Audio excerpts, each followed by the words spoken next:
What's up, everybody? Welcome back to the Ian Wendt Show. I have a very special episode today and a very special guest, my good friend, Ian Carroll.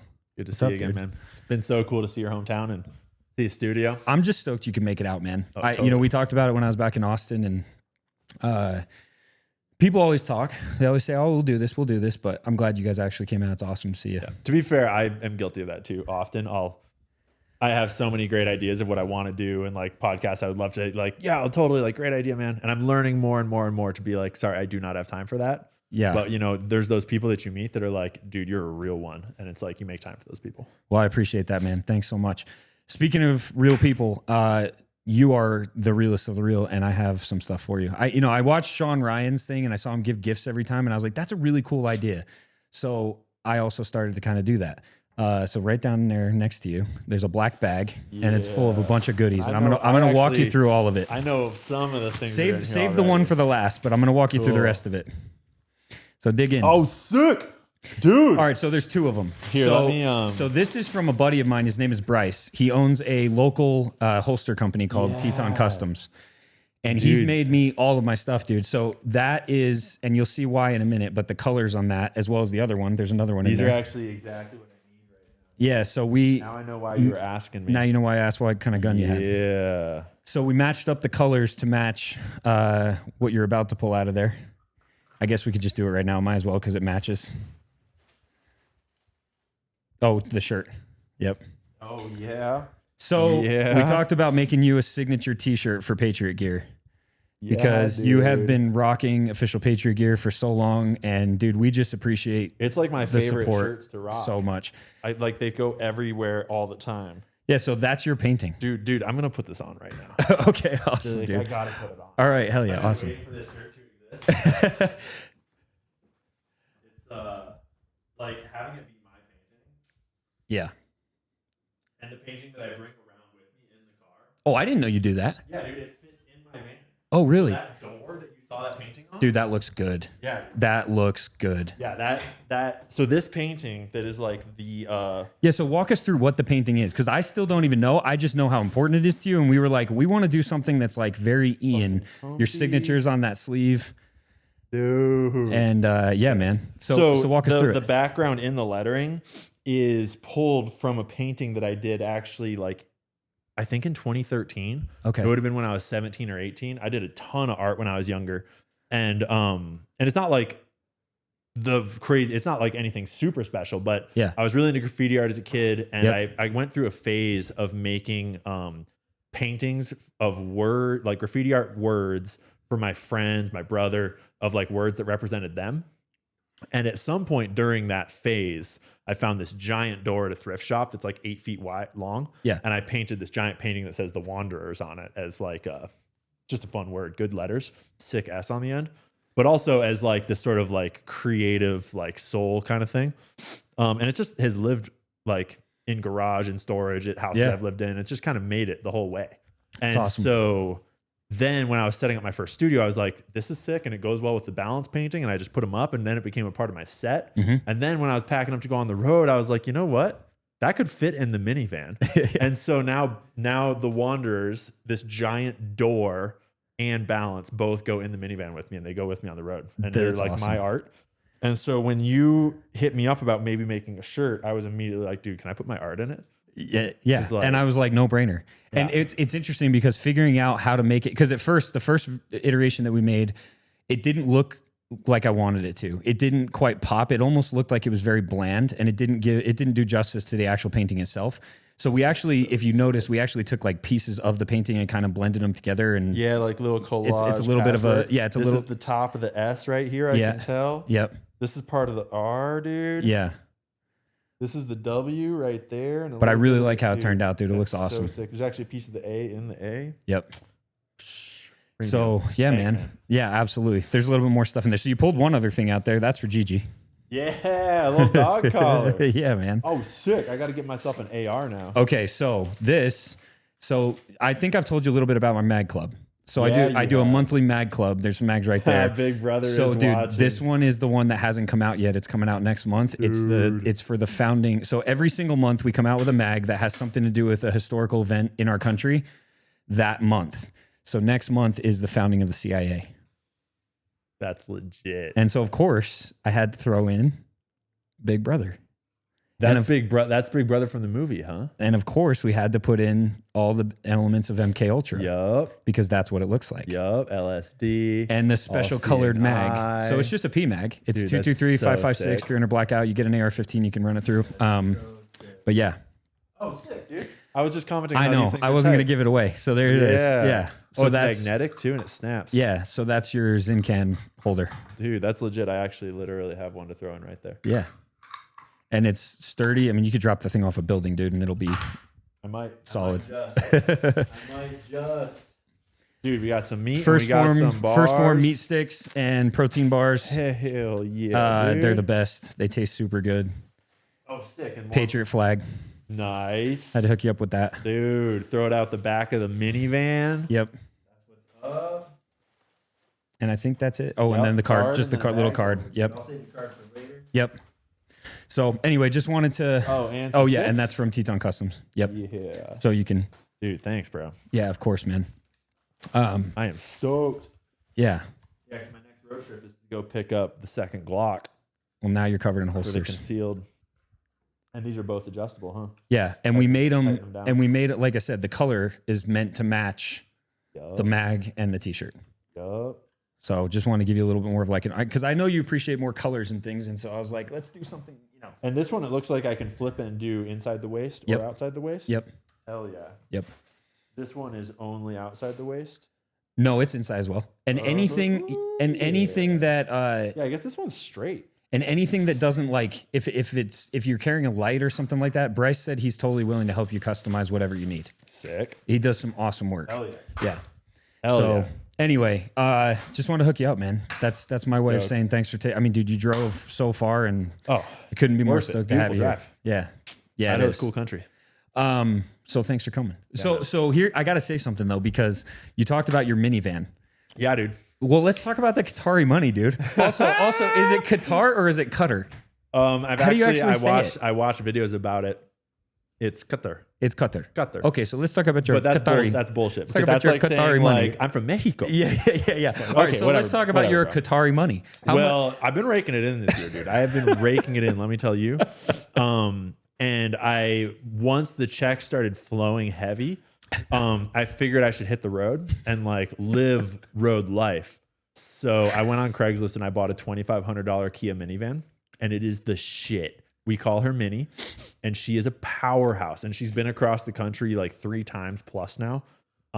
Like literally from Washington to Florida to Washington to California to Texas, Tennessee, California, Washington, Idaho, and a few others in between. Dude, all my life fits in it. 2 dogs, myself, the girlfriend, like everything fits in her. Literally a door, a table, the whole camera setup, all the tripods.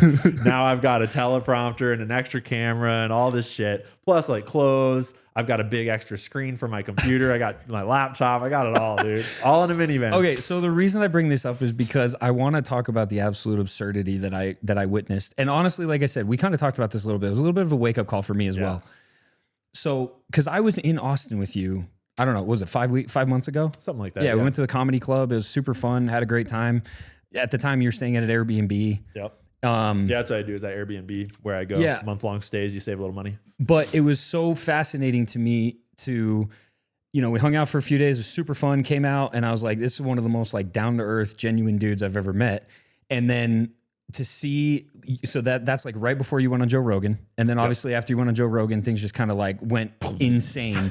And all of a sudden now I start seeing all this stuff about people saying you're getting Qatari money and that you're an agent and that something about your bracelet and like all this other crazy stuff. And so 2 things. Number 1, it opened my eyes to how easy it is to create a narrative about somebody that you don't know. Yep. And it kind of made me walk things back a little bit about how I've reported stuff. And like, same. And because the reality is, I was like, dude, you guys sound like, if you only knew, you sound like such morons. I literally witnessed the fact that this guy lives out of a minivan. Yeah. Like him and his dog, because at the time you weren't even with your girlfriend. Yeah. It was literally you and your dog living out of a minivan. And that minivan looked like it was lived out of. Oh, yeah. So I was like, dude, this guy has like pennies to rub together right now. Yeah. And yet here are all these people saying he's some rich, crazy agent. And I'm like, you know, it would be a pretty wild lifestyle to just like live a life like that when you didn't have to. Well, I mean, I could like actually in a lot of ways I am living a life like that when I don't have to, because I could monetize my platform way more. For sure. Way fucking more. Yes. Like I blew up on TikTok, and TikTok pays good money for views, but you can also get good money for ads on TikTok. So in 2023, May of 2023, I started. And by May, June, July, August, at least I was like, it was 3 months later, I was at almost 1 million followers. Yeah. That's because of TikTok though. Just TikTok. Which is why when I didn't people even have the other platforms yet. Yeah, that's why when people say, oh, it's crazy how fast you blew up, it's like, no, dude, that's what TikTok was. Like, I know people that did that on TikTok. And I was doing this whole BlackRock conspiracy grocery store aisle thing that was super viral, super fun, super interesting. I just put out a whole YouTube video about it just yesterday. People can watch that stuff. They can go all the way back. It's not hard. Scroll my TikTok all the way back to the beginning. It takes like 45 seconds. Right. And within 3 months there, like I was charging $3,000 easily for advertising. And I purposely only did advertising with family and founder owned brands because I didn't want to work with all the bullshit. I didn't want to support corporate. I didn't want to support, like I'm doing all this reporting about how mega corporations suck ass. And then L'Oreal is emailing me being like, hey, do you want to advertise for us? Like, no, get wrecked. Like, no. And so I took L'Oreal's email and I was like, yeah, L'Oreal, I'll do a free ad for you. Here's all the lawsuits that L'Oreal's in for screwing their customers over. Here's all the horrible shit that L'Oreal's done. Here's like all their ownership is like, just shat on them for a whole video, put it out for free, and was like, there's your ad, L'Oreal, take it. That's amazing. I didn't even know you did that. Yeah, that's amazing. That's like how I view advertising. And but at the same time, I was like working with family and founder owned business to be like, hey, if you can't do $3,000 for an ad, that's fine. Let's do $2,000 because I want to support you. You're a cool company. I appreciate you wanting to support me. And I worked with like 4 or 5 family and founder owned businesses, clearly disclose those ads in those videos. But I kind of got tired of it because I had enough success and I jumped to Twitter and I was just like, I'm used to being a poor dirtbag. I'm a rock climber and ultra marathon runner that used to work in kitchens and travel the world on like literally nothing. So I'm very familiar with being poor and I'm not stressed about having like a small bank account. And so I got to this point where I had more money than I'd ever had, and it was not a lot, but I didn't need to do ads. And I just didn't want it. It's like you're also not a materialistic person. You can tell just from meeting you once. Like it's not, you know what I mean? That's why I'm an experiential person. Yes. And experiences are what you remember. Experiences are what matter. I'm very much the same. And like that's why when I met you, I was like, okay, I get this. Like this is how I live my life. And it's like it was just so funny to watch, to just watch the meltdown because I'm like, you guys sound so stupid. And if you only knew how stupid you actually sound. And you're right about it getting me to think twice about how I report on other people. Because I had been way quicker to pull the trigger on other people about like, oh, you're an op or like you're weird or what's up with that. But like when everyone's doing it to me and I know the truth of my own life and I realize like how many people burned their credibility in my mind of like, I could never trust your reporting again because I can see what like random strings you're throwing together to try to make up stories about me. And like, I know my life. So it just really got me to pump the brakes on like, if I'm going to report on someone or something, I should report it the way I know it. As in this source says this source says this. I heard this from this, whatever it is. It's like, but you don't really know other people. You don't really know the truth about most things. And then obviously working with Candace took that to another level because she is very experienced at like, you got to get it right when you're saying that the first lady of France has a dick because otherwise you're screwed. And, fortunately she got that one right and she hasn't been sued. But like you just learn over time how to play the game in a way where you don't burn yourself by being an idiot. And a lot of people that are like truth seekers and diggers came up with these wild Ian Carroll conspiracies that are just like, I like you, but now I can't trust any of your other reporting because I see how willing to put together random straws you are. Yes. It's truly the term grasping at straws. Yes. And there's 2 different things going on here. So like I go on Joe Rogan's show and a huge audience that did not know me before suddenly knows me. And it's like, he came out of nowhere, kind of. But there's 2 different things that happened after that because one was legitimate truth seekers that are cool people that are rightly on the lookout for controlled opposition in plants. And that's a real thing. And we should be on the lookout for it. But I think a lot of them go about it in a way wrong way. But that's, their own choice. But then there's another thing that was happening. And that was that on Rogan, I, for the first time in some ways on Rogan, Israel really got criticized in a big way. And we talked about Epstein working for Israel. We talked about Whitney Webb's books. Well, we you talked also about dove a into lot of Pizzagate. We did Pizzagate. Which one, I think that one was actually probably the buzzword that really took things off with Joe Rogan. Yeah, it could have been. Because most people don't touch that one. Yeah. And we touched it right to the point, right to the heart of it. Yeah. And like where it was enough, but not the fire hose. Exactly. Yeah. The stuff that's easy to check, easy to look up for yourself. And there's a lot there, a lot to dig up. And so there was a whole bunch of controlled opposition attacks on me. And that is the Qatari accusations. The people saying that Candace is funded by Qatar or Ian Carroll is funded by Qatar, Tucker's funded by Qatar, that is a clear propaganda tactic. And everyone that is saying that is clearly either actually on the take to spread propaganda, or they're ideologically on the take and so doing it of their own accord, or they're just fucking dumb. Because that's ridiculous.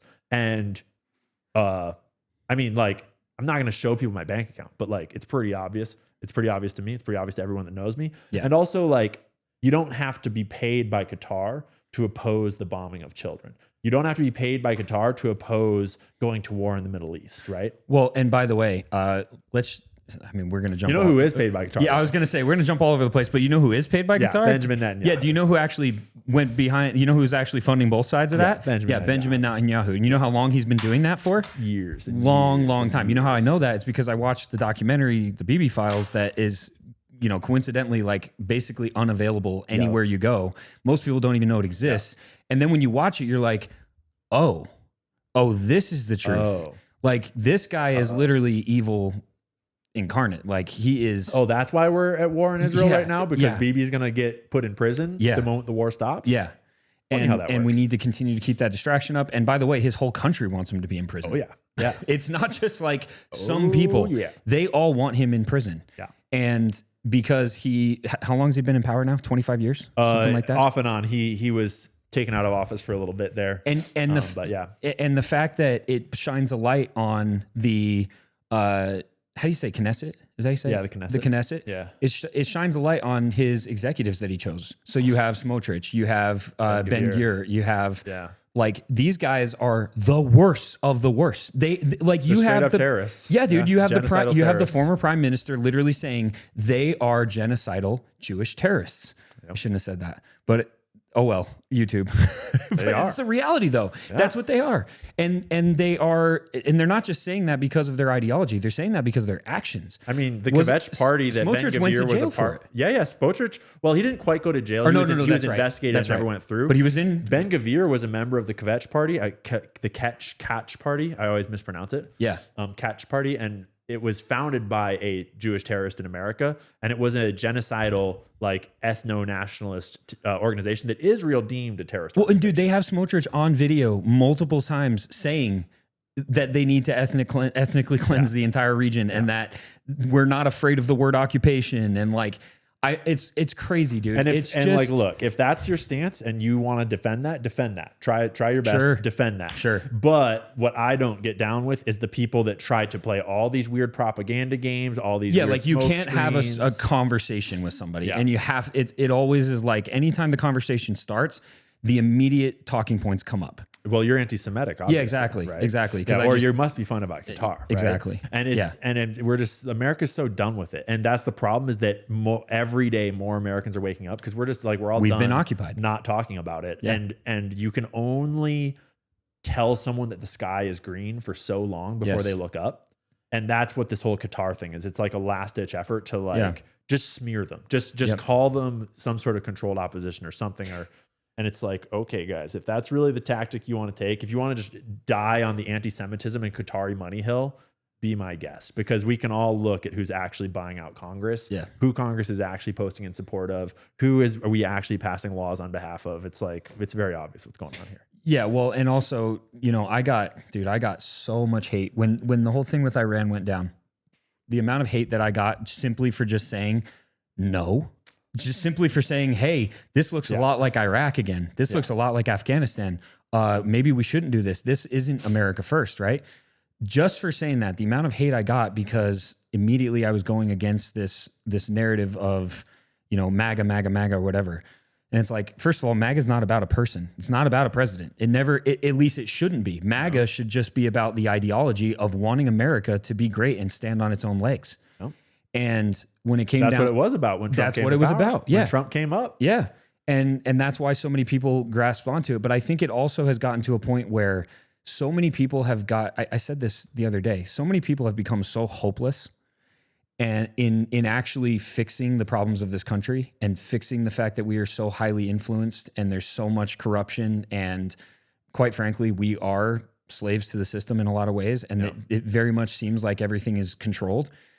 I think people have gotten so hopeless that they have created the idea of Trump being the last hope in their mind, and so they need a white knight. I think that's a fair take. Yeah. And I think that's what's happened with a lot of, and I'm not saying everybody, right? I'm not saying it's all of MAGA. Broad I think, strokes. yeah, for sure. But there's definitely like the extremist faction of MAGA where it's like, he can do no wrong. He can make no wrong mistakes. Everything is part of the plan. Everything is this operation. No matter what, we just need to trust what's happening. That is just blind loyalty and loyalism. And I think it comes from a need, like a desperate need for hope. Yep. I agree. Because, and it's worth mentioning that it's happening within a very artificial internet atmosphere. Oh, for sure. Because, Elon bought Twitter and freed it and turned it into X. Mm-hmm. There is so much bot traffic. For sure. So much controlled bot traffic from all directions, from all different angles. So like this report came out recently that like all the Zionists were like, look, see, Nick Fuentes is like all bots. He's like propped up by Iranian bot farms or whatever it is, right? Yeah. And you actually read the report, you realize that it was people that worked for the ADL that were funding this whole Israeli propaganda thing. Yep. But their actual reporting within the report was that like 25% of the traffic was deemed as inauthentic by another Israeli group.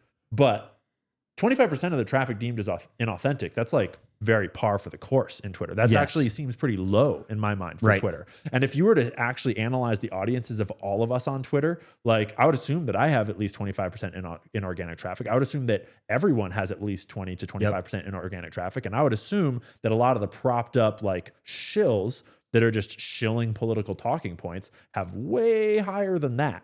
Right. And so it's like Twitter is a battleground that gets everyone to fight and hate each other and argue and argue and argue. And in that, there are bots just feeding every fire and feeding all this weird disinformation and trust and the they're plan smart. and like hate that person. And and they're very smart. They're very smart. That's the scary part, because I'll notice the bots because I can pull them out pretty easy. But at the same time, when I see the comments on them, it's like, that's a really like thought out. That's an intellectual comment. More and more now, I think we're not able to see them. I think that AI is rapidly advancing. And certainly there are lots of, because here's the thing is that not all bots are created equal, right? I don't have access to the same AI tech that the CIA has access, that Mossad has access to, that like some dude that wanted to pay for a bot farm to boost his account has access to. And so there are all different tiers of operations being like performed in the digital space. And I think that a lot of them we can see still. And I think a lot of them are way beyond that. And, you know, that's why I have sympathy or empathy for the people that are like calling me controlled opposition, because like at least they're thinking about controlled opposition. Like at least they're thinking critically about where the information is coming that's from. a good point.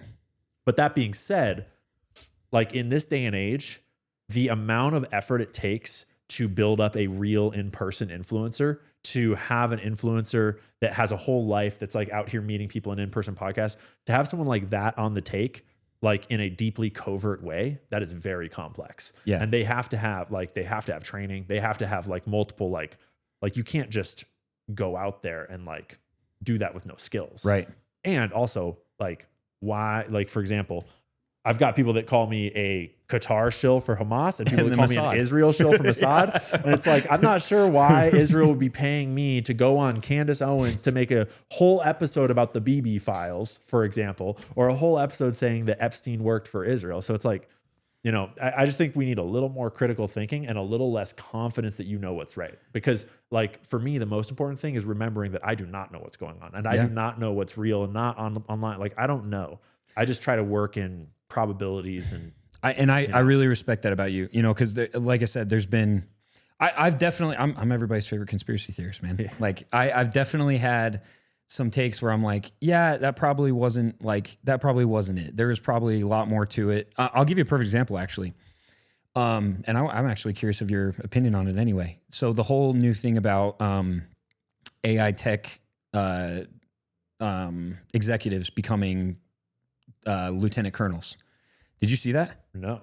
Oh yeah. So they just made, I think it was 5. They made five tech executives lieutenant colonels, AI tech executives lieutenant colonels in the Army. Like officially. Like they are officially rank 5. So that just happened. You did not see that? How recently? With Palantir. Last week or two? Like probably within the last week or two. Yeah. I mean, I've been pretty like nose deep in what I'm working on right now, so that's interesting. We could pull it up. If you want to make a note. I believe you, and I can think of a number of reasons why this might be happening. Well, so here's the thing. So immediately I jumped on it, and I was like, "This is insane." To go from rank 0 to rank 5 on tech bro credentials is pretty wild. Like the fact that would happen. But I will, and I said, like, if this isn't kind of a sign of them ushering in the ability to really, really control this thing, I don't know what is. And that's what I said. But then I'll be honest, I had a conversation with a buddy of mine who is in the Air Force. He's done a few different tours, very level-headed and very like common sense kind of guy. Definitely not somebody who would say something out of pocket for no reason. And what he said was, you know what, dude, I get that it could be walking a dangerous line. But he said at the same time, if you consider that we are at war with these other countries as far as an AI race goes, because he's like, that is what's happening right now. We are in an AI Cold War. Yeah. And he said, America, the Army is full of boomers that know jack about AI. And the technology that China has versus us, as far as the Army goes, as far as our military goes, and actually being able to implement those AI systems, he's like, it's non-existent. He's like, it's not even that it's bad. It's non-existent. We are not tapping into it at all.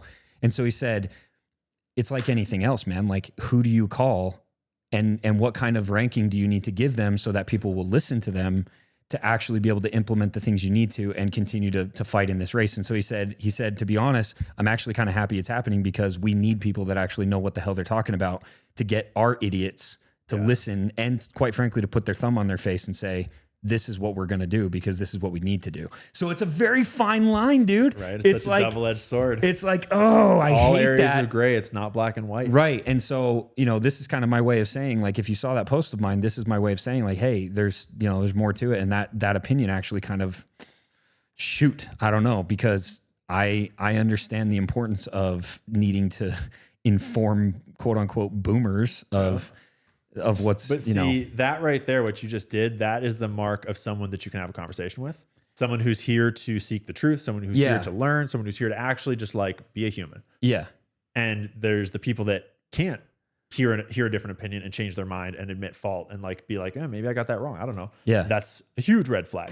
Yeah. But your buddy's right. And you're right. It's so complicated because there's a huge faction on X, on the internet, that's like, all the technocracy is bad. Yep. And they're right. It's fucked. Yeah. But at the same time, we are going down the tech road, whether we like it or not. Yes. And like, so I'm actually preparing an episode and a talk in Boise all about robots, tech, AI, the whole shebang right now, happening next week. And like, for example, yesterday I was doing a whole bunch of research into drone swarms, into how small is the smallest drones that we know of right now? How small are the drones that DARPA is developing? What technologies can they?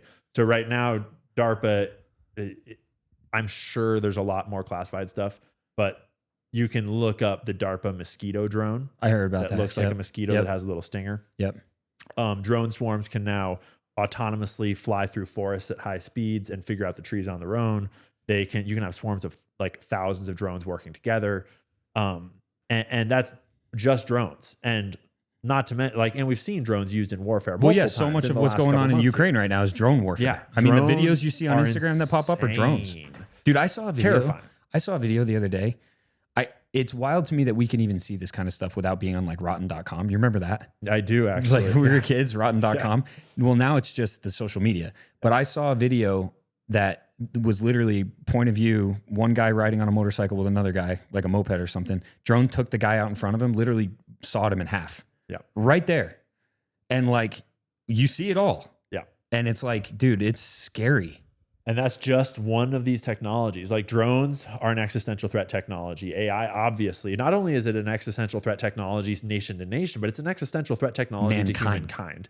Yeah. Then there's quantum computing, existential threat technology to mankind, not to mention nation to nation. And there's this whole weird rabbit hole conspiracy theory where apparently Google recently shut down their new quantum computer chip.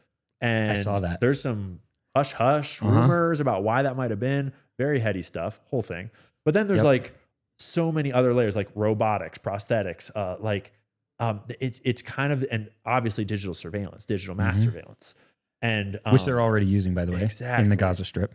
But so for example, so like horror, like all these like, yes, there's lots of issues, but also you can't ignore them to bury your head in the sand and pretend they don't exist. And a good example is we're talking about Twitter, and we're talking about all these bots, right? And how do you know what's true? We didn't even talk about AI video. And AI video, like right now, I can clone myself AI video and audio, and I can make a clone that my parents would not be able to tell the difference of between me and it. That destroys the truth. There is no more truth. Give it 1 year, there's no more truth. And the only solution to that is some way to verify that you're a real human, and that's a digital ID. And so suddenly you're back at the digital ID, mass surveillance, which is horrible. It's like there's no good answer. But at the same time, it's like, what else? So that.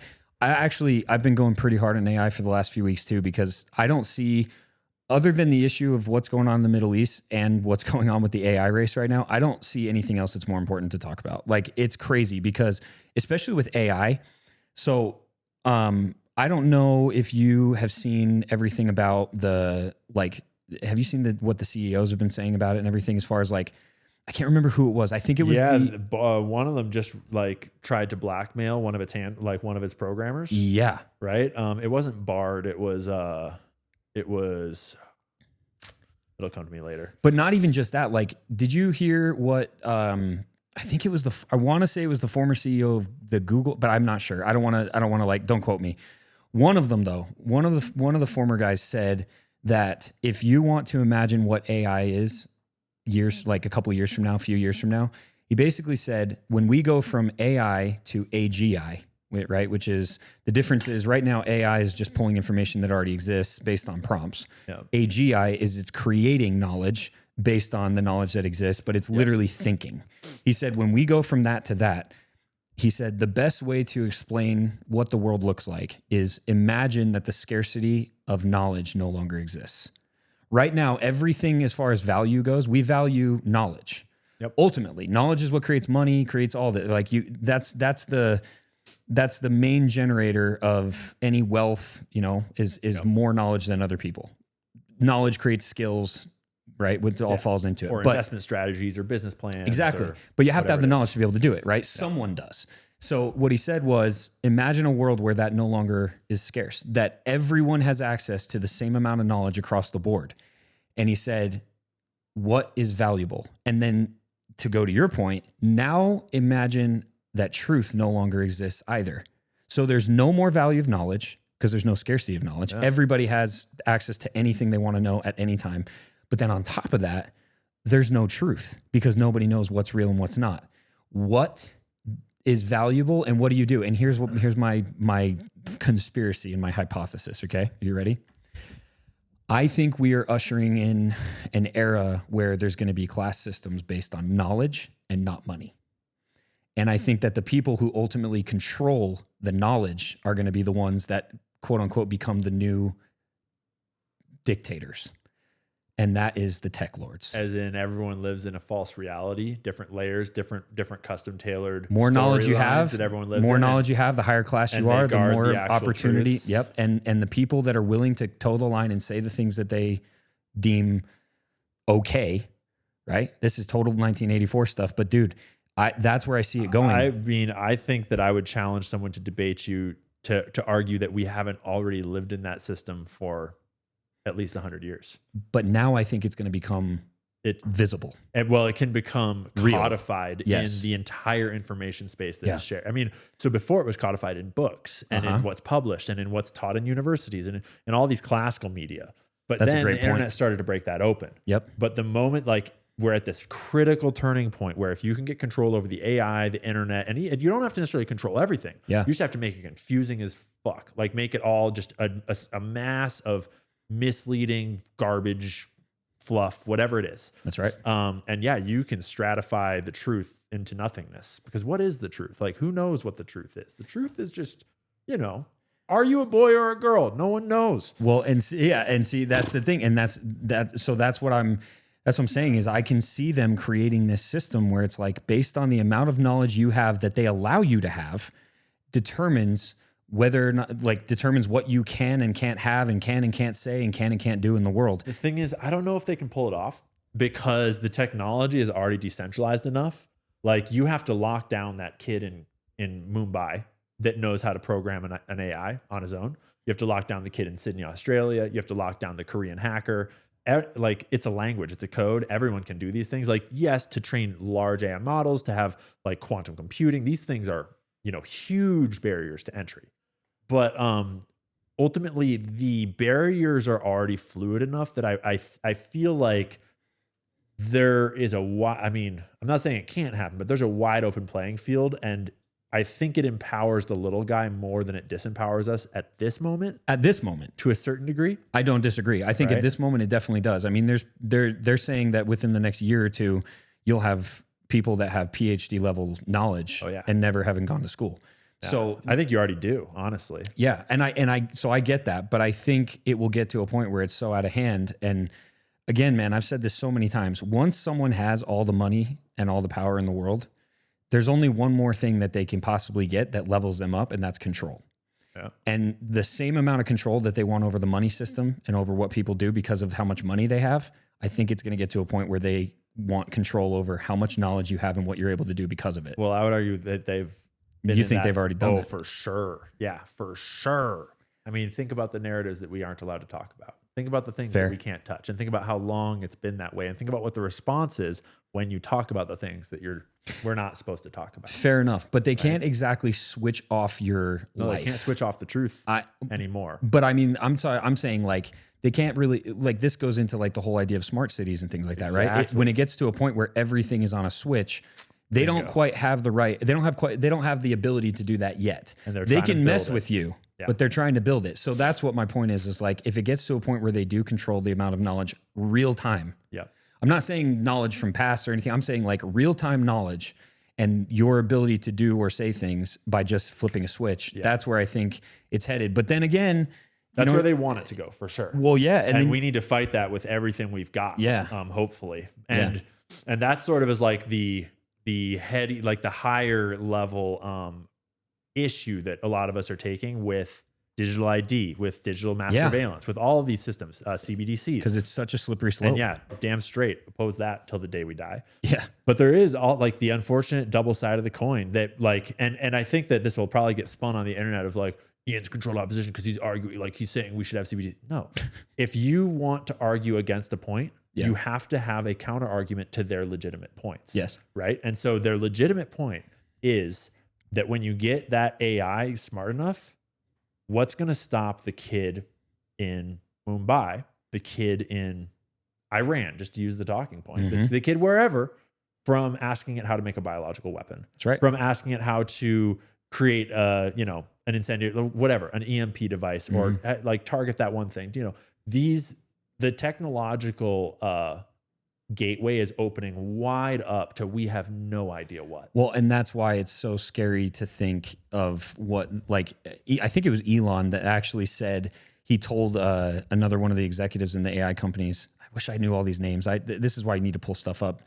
But anyway, he basically said, and we could probably roll the clip in this, but he said, imagine the relation, or just picture the relationship with a human and a dog. And he said, AI is the human and we are the dogs. Yep. He said 10 years from now. Yep. And like, when you really think about that, it opens up everything so wide because there's so much nuance to it. Oh. Because it's like you said, we are going in that direction no matter what we do. Pandora's box is open. It doesn't matter what we do because now the world powers are in a race for it. Yeah. So no matter what we do as civilians, it doesn't matter. They're not shutting AI down. It's coming, and it's going to be I think it's going to be the greatest disruptor that we've ever experienced as a human race. Absolutely. And it's a literal arms race. Yes. Yeah. And so it's like, we want to be the ones that actually figure it out faster. But then on top of that, it's like that comes with a price. And the price is that Trump currently has in his ear all the top tech executives that are leading the charge, whispering really big numbers and really fancy things about golden domes and stuff. And that is Larry Ellison, Sam Altman, Sergey Brin, Peter Thiel, and Elon Musk. Yeah. And these are not good dudes. Yeah. Did you see the interview with Peter Thiel? Oh, yeah. Do you think the human race should endure? Processing. But who lets that dude like, out of his cell? Like, who lets him out of his first matrix of all, tank? who gives these people the ability to think about whether or not the human race should evolve or should endure? Well, I'm sorry, I'm endure. sure that he defers to Israel on that point because that is Peter Thiel's perspective on anything sketchy. But like, bro, if you go watch, it's like literally, it was like his brain started like malfunctioning. It was like the he loading does it all screen. the time. Anytime there's a hard question, he just short It reminded me of Zuckerberg, honestly. Yeah. It reminded me of any time I've listened to Zuckerberg in Someone an interview. update the operating system, dude. Seriously, dude, because Or punch him in the face. When I mean, I'm not advocating for that. I'm just making a joke. when I first heard that interview, I kind of had to take a double take. I was like, is this real? Like, is this guy a robot? I mean, how would we know? Conspiracy theories. Anyway. But yeah, like I just couldn't believe what I was listening to. And so to your point, yeah, he's got, so let me ask you this. This is kind of a deep question, especially given all of what's going on right now. Your opinion on whether or not Trump is actually controlled, or do you think he really is just ignorant enough that he is sucking up, like, because we all know he is a freaking egomaniac. He loves to hear his own voice. He loves to hear his name. It's just how Trump is. And everybody that knows Trump, by the way, will say that. I mean, that's how he got to where he is. Yeah, it's so like it's not, essential quality for the man. Yes, and honestly, that's why a lot of people like him too. Yeah. So I'm not dogging on him for that. Like, that it is what it is. But what I'm saying is, do you think that it's more probable that he's controlled by Israel, by whatever, or do you think it's more probable that he's just being heavily, heavily influenced by the people who are, and he's making? I think the latter, personally. Right now, I lean towards the latter, and obviously I could be wrong. But I wanted to hope that there was some grand plan. Like, I wanted to hope that at least he had America's interest at heart and first, and that he would release files and all this garbage that clearly is not happening, dude. And the evidence showed that a lot of us were too hopeful, myself included. Although I was never quite all the way down the bandwagon. But now what we've seen is, to me, it looks to me like he, it doesn't, I don't think that he's blackmailed by the Epstein tapes, personally. You don't? I don't think so. And if he is, it would be far more complex than, like, how do you say this? A lot of people have a very simplistic perspective on blackmail. They think it's like, oh, you're on the tape. Oh, they own everything you do. That's never been how blackmail works. Bill Clinton was blackmailed by the Explain Epstein that tapes. more. So explain that for the average. Well, think of it. Do a thought experiment for yourself. Suppose that you've spent billions of dollars, and I'm not speaking specifically about Trump here. I'm just speaking about blackmail in general. Yeah. Suppose you spend years of your life and all the money you have and everything setting up this crazy operation to blackmail all the teachers in your school, right? And then one of the teachers gives you a bad grade, right? And you're like, give me an A. I want an A. And that teacher's like, no. And you say, well, I've got all this blackmail on you. They're like, yeah, I don't care. What do? Because if you expose the blackmail on this teacher in this hypothetical situation, you risk exposing your whole blackmail operation. Yeah, it's your whole hand. You risk playing all the cards. It's your whole hand. Right? It's like, what do you do? Yeah, because you don't want to play your whole hand right away. Because the other teachers were giving you A's because they were scared. Yeah. But then this asshole is not scared all of a sudden. So what do? And we kind of know for sure that Bill Clinton did this to Bibi. Bill Clinton had Jonathan Pollard, one of the most egregious intelligence leaks in American history, in prison. And Bibi Netanyahu wanted him free and extradited to Israel so he would not talk, whatever. I don't know. And we all know that Bill Clinton flew on the plane a lot, that Jeffrey Epstein went to the White House we know Bill Clinton was one White of House the 17 times. It's wild that guy's even walking All free of right this, now. right? It's insane. But none of that ever came out because Bill Clinton also presided over the Oslo Accords. Well, it came out, but nobody did anything about it. The Bill Clinton stuff about him being on Epstein and everything? Well, but here's the thing, is that came out later with all the Epstein Yeah, stuff. yeah, That yeah. came out when Epstein got caught. Yeah, yeah. At the time, Yeah. Bill Clinton was brokering peace in the Middle East, which the Israelis literally killed their own prime minister for doing. And then, well, like, you know, who knows which Israelis were behind it, but it was an Israeli that shot him. Yeah. And he had Jonathan Pollard going on. So these are two things that the Israeli deep state and government and Netanyahu's government at the time deeply did not like. And we know that the Epstein network had their claws in it. But what actually happened? This Monica Lewinsky scandal happened, right? Yep. And that is a lot more like a warning shot. That's a contained episode that's easy to explain it as like, oh, it's just this one little scandal, just this one little thing. It's not like we're sexually blackmailing, 90% of American politicians or anything like that. It's just Bill Clinton stuck his willy, like put a cigar in her butt or whatever it is. I don't know. Crazy story. Yeah. Wait, hold on. Yeah, there's a real Back up. I don't think it was her butt, but yeah, look up Bill Clinton's cigar, Monica Lewinsky. There's a whole thing. They got all these weird stories coming out. And there is reporting in the Times of Israel that Bibi Netanyahu acquired somehow 30 hours of phone sex from tapped phones in the White House of Bill Clinton having phone sex with Monica Lewinsky. And in the Times of Israel, it says that he allegedly tried to blackmail Bill Clinton with those 30 hours of phone sex conversations to get him to release Jonathan Pollard, which Bill still did not do. Right? But then the whole scandal kind of broke and it really tarnished Bill's career and it almost brought him down, sort of, maybe. But it didn't expose the whole Epstein network. So, right, you're in their school, you blackmailed all your teachers, and this one asshole teacher won't give you an A. How do you actually leverage your blackmail to like get this upstart to fall in line? You got to work the other people, the but other then networks. You have to think about how much more complicated it gets because in this case, like Trump very well could be a blackmailer as well. He very well could have blackmailed himself. He's like 80 years old almost. He grew up around Roy Cohn. He owned the Plaza Hotel. He owned Adnan Khashoggi's boat. He's been wheeling and dealing with all these dudes his whole life. Well, see, and that's why. Okay, so that's why I tend to agree with you as far as I don't know if he's necessarily compromised himself or if it's more the people around him, because in my mind, I'm like, dude, the amount of people that Trump was around, the amount of times that he could have put himself in a compromising situation, it's like you would imagine that someone like Trump is smart enough to just say, if I really want what's on that island, I can do it in my penthouse and nobody knows a damn thing about it. Especially because he was raised by Roy Cohn. Yes, instead of putting himself in compromising situations, because Roy was an expert of not putting yourself in compromising situations. Roy was an expert at compromising the head of the FBI. Yeah, he Literally. knew exactly where to put people to compromise them. And so having that guy as your confidant and knowing that And Trump doesn't drink, he doesn't smoke, he doesn't do drugs. Yeah. So right? It just doesn't make sense that someone like Trump would put himself in that situation. And that's why it's more like believable that he's just being influenced by the people around him. So but you know what he is he loves to make a deal. He likes big numbers. He's not terribly smart in the like intellectual, I'm not 80 years old way. Like he's an old boomer. He's a boomer that loves his hair and his deals and his family and his legacy. And that kind of a guy is really easy for Larry Ellison or Sam Altman or Peter Thiel to come up to and be like, hey, listen, man, this AI stuff, it's going to destroy our country, but we can be the best. We're going to put $100 million.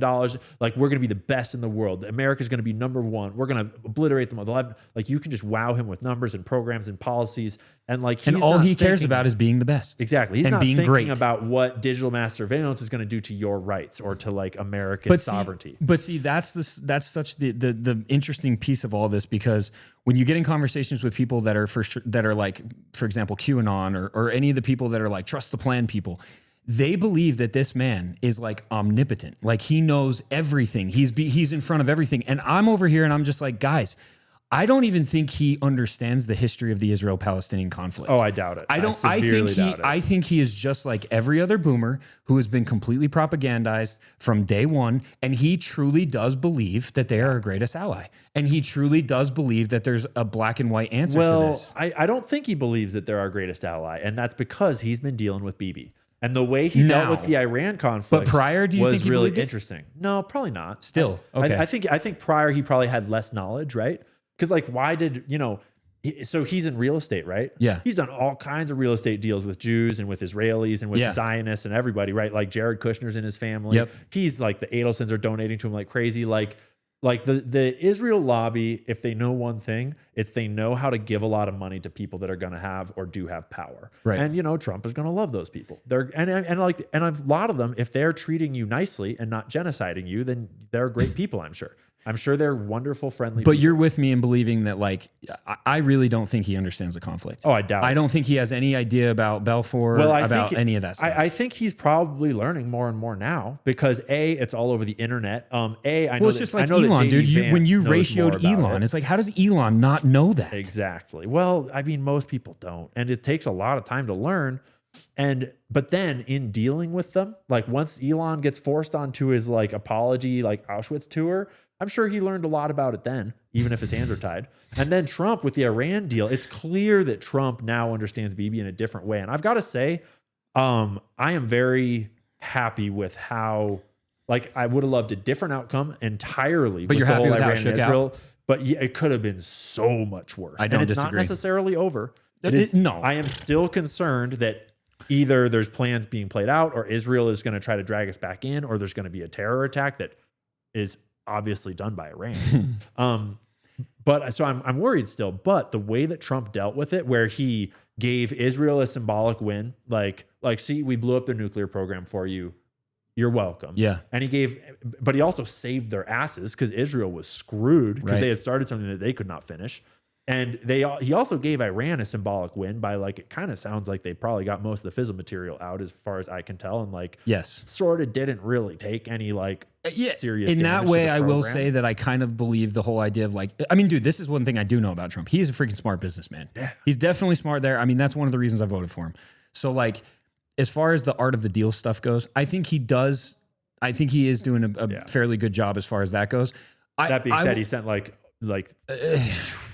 billions more dollars to Israel and weapons right afterwards. So yeah. And that's the part that, like, it's so hard to understand and so hard to decipher, because I swear every time I turn around, I'm like, okay, that was a good move he made. And then it's like, wait a second, why did he do that? Like, okay, you did a good thing here, but then why the hell did you do this? And that's what makes me think that it's not so much him as much as it is the people around him. And it's almost like the decisions that he's making that I agree with, it's like, oh yeah, that was Trump. Yeah. Like, that was Trump. That was the Trump I voted for. Yeah. But then the next decision that's made where it's like, no, that's not America first. That's not us. That wasn't Trump. So I have a kind of hot take that's going to be probably really unpopular and misinterpreted a lot, but it kind of crystallized for me just now.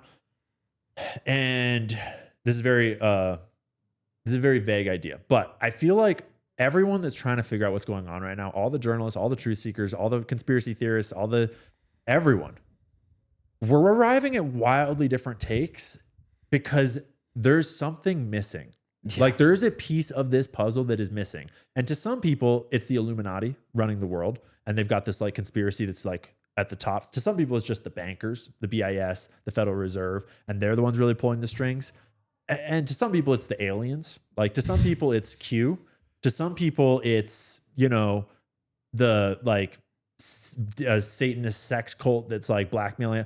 Some people, it's the Jews, right? Like, there's all these different versions of that missing link that explains everything behind the scenes, because in their mind, right? It's their own, because if you don't have something missing that explains everything, bias.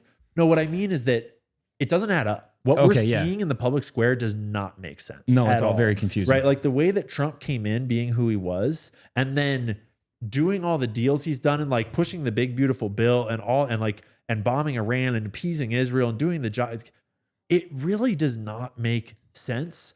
And it can make sense if everyone is just evil and greedy and corrupted and blackmailing each other, but like, it would make more sense, what I'm saying, if there was a missing piece of information that was not public information. And as an example, if aliens were real and they were here and they were working with the US government and there was some sort of technology and there was like, this is purely hypothetical, but suppose there's aliens that we aren't told about that are working with our government. There's aliens that are working with the Chinese government, and there's an arms race with alien tech going on right now that we don't know about. Two different species. Suddenly that would explain why the fuck we're doing this with our dollar, why we're doing this with our budget, why we're putting infinite spending towards war beyond just like the regular militaries, like why everyone can be corrupted. Like, what I'm saying is that, and I'm not saying I think that's true, I'm saying that I suspect there are civilization altering missing pieces, whether it's AGI or UAPs and aliens, or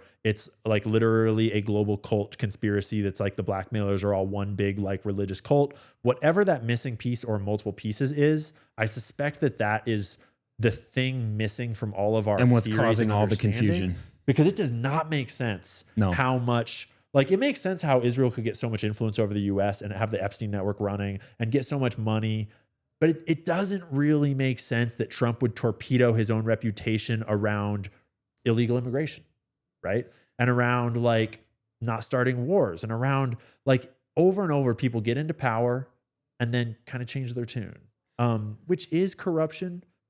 But I wonder, because we're at this precipice where we know of several potential civilization changing conspiracies, and just the three that I mentioned. Possibly there's aliens, possibly there's AGI stuff, possibly there is a global conspiracy of organized crime that is blackmailing everyone / cult. Interesting. Any of those would. Do you believe in help aliens? Explain. I think they're more likely than not. I agree. Yeah. Here's the thing though. I don't think that they're what the movies portray. I think the movies are just portraying what they want us to think. I think just from I'll even just say from my own religious belief, I believe they're just like us. I truly believe that everybody's made in God's image. I believe in God, whether people do or not, like that's what I believe. And so because of that, I believe everybody's made in his image. But at the same time, people look different, like different races look different. Right. So what's to say that this is just the aliens are not just other races from other planets, but they just look different. I mean, maybe their ears are smaller, maybe their noses are smaller set, like whatever it may be, because of that's how they survived on their planet. Right. Yep. But I don't think that it's like monsters. I think that they're probably just beings like us. But at the same time, I think that they're probably susceptible to the same qualities and the same intentions and the same desires that we have. And so the idea that they could be nefarious, or the idea that they could be a warring nation, right, is not far-fetched. And the idea that they're not is not far-fetched to me. Almost impossible to know. But I believe they're here. Yeah. I do. And I think that we've been led to believe in this model of like they got on a spaceship on a faraway planet and then they flew through outer space to get here. And all of this stuff, even there's a lot of fake disclosure and alien misinformation, tons of it. Watch out for it. That said, it's all pointing to interdimensionality.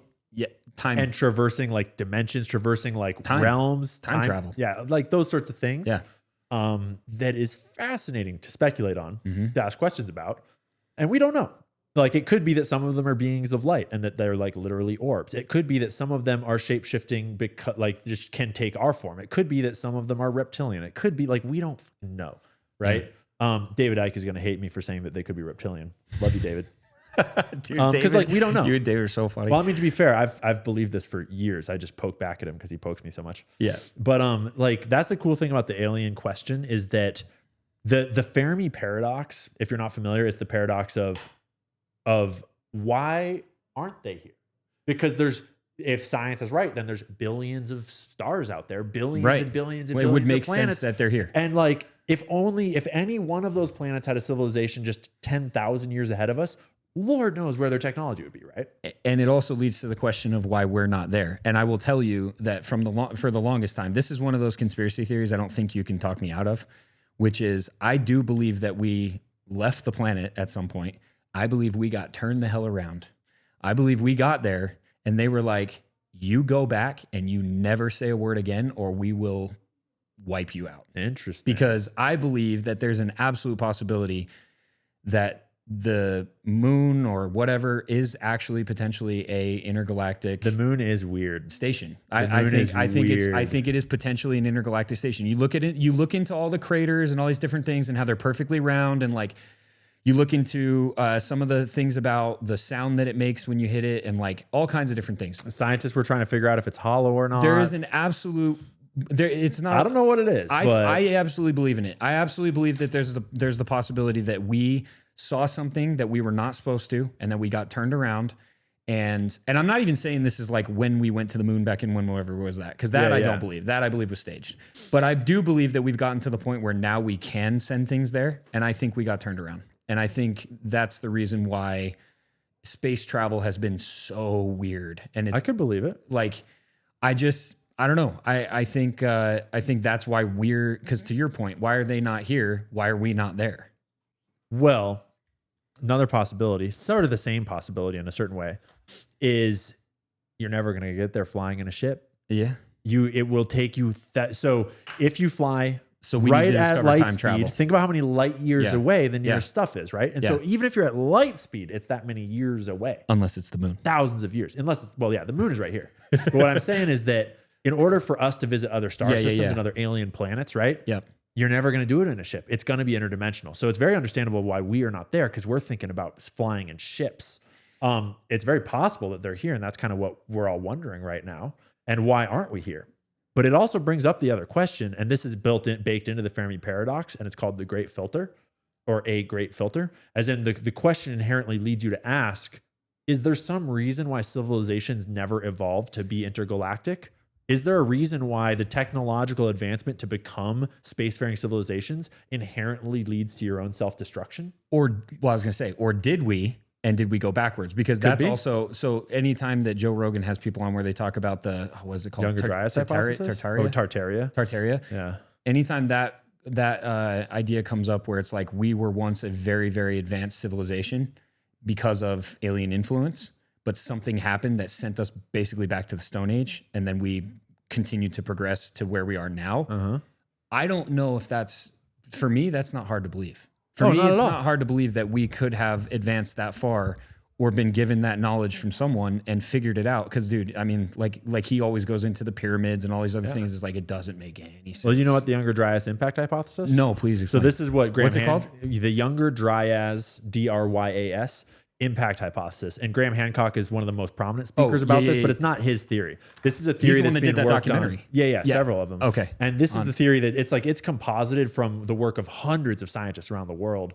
And it has lots of different evidence that basically compiles to hypothesize that during the last ice age, a piece of a comet, probably the Taurid meteor stream, which we pass through twice a year, a large piece of this comet probably broke off and slammed into the Laurentide ice sheet, which is the ice sheet above North America, Greenland, and maybe Russia a little bit, somewhere around 12,900 years ago, and caused a massive melt-off, massive just like global, like what the fuck, wiped out all the megafauna and megaflora. Like America used to be covered in giant ground sloths. Yeah. You know about those guys? Dude, giant ground sloths were as tall as this room. They were like 18-foot tall sloths that walked all around the Americas. Get this. This is my favorite factoid. Wait, this is real? This is real. You can look them up. Really? Yeah. Look up giant ground sloth. There's lots of evidence. All kinds of skeletons. And they look just like a regular sloth? Sort of. They looked like a really tall kind of like anteater with a shorter nose, and they would stand on 2 feet. And here's total sidetrack. Avocados are a fruit, right? Yeah. So avocados are a fruit. Fruit evolved for the seeds to be eaten by an animal and pooped out somewhere, right? Okay. Right? Yeah. Like fruit are supposed to be pooped, you poop out the seeds. Avocados are a fruit. Who the hell is pooping out an avocado pit? Fucking no one. And the reason is because avocados are what are called megaflora. Because avocados evolved alongside megafauna. Because avocados were the primary food source of giant ground sloths and all these other giant mammals that live in North America. And that's why avocados have such a big pit, because giant ground sloths were like 18-foot tall sloths that walked around that had basically no predators. And they just like ate avocados all day and pooped out avocado pits like they were little like grape seeds. What? And these giant ground sloths, and like, where did you learn this? It's all over the internet. You can just look it all up. So when you start looking into the Younger Dryas impact hypothesis, you look into the last ice age, you look into what actually the Americas were like during that time. Short-nosed bears, like massive, bigger than grizzly bears. Saber-toothed tigers, deadly. Like just all these like buffaloes and crazy animals that were all over this continent.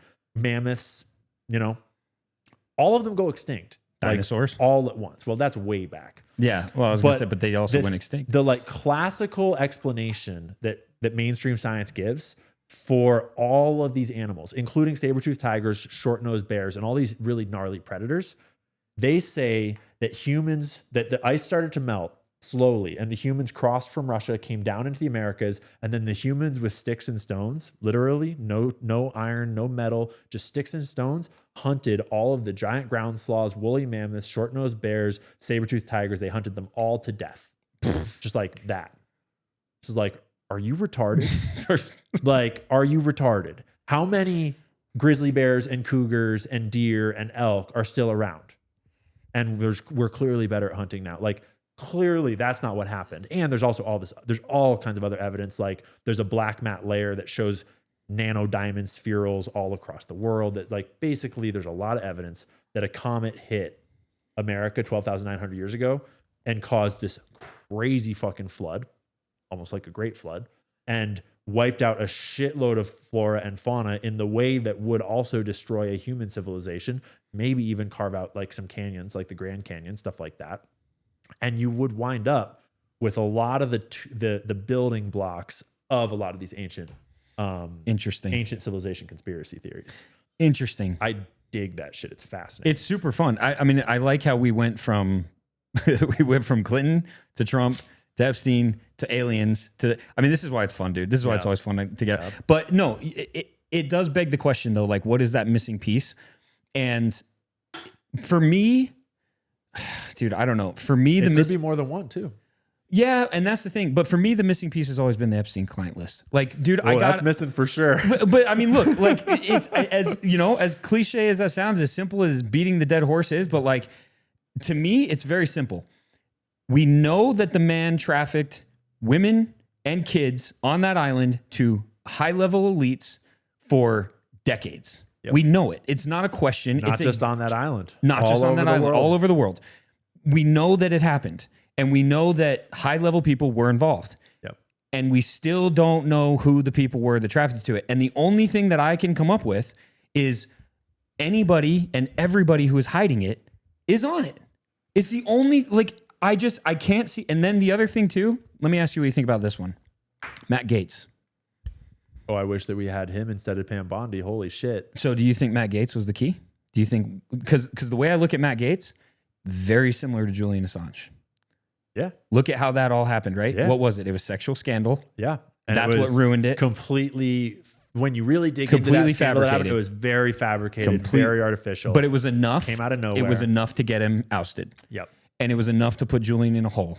Yep. And so I just look at that and I'm like, I don't know how else you can look at those two situations and say, that's what they did to Julian. Yeah, I was so stoked. They've perfected it. And that's what they've done for Pam Matt. Bondi is such a ladder climber. She's such a controllable, like, pawn of a person. And I didn't know much about her when she first came in, but like, oh boy, it's a lot. And you listen to what Matt is saying now and you're like, oh, okay, that's why you're not there. Dude, imagine if that dude was AG. Imagine. Oh my God. Imagine. Yeah. So to me, I'm like, he's saying what he's saying and he's been ousted.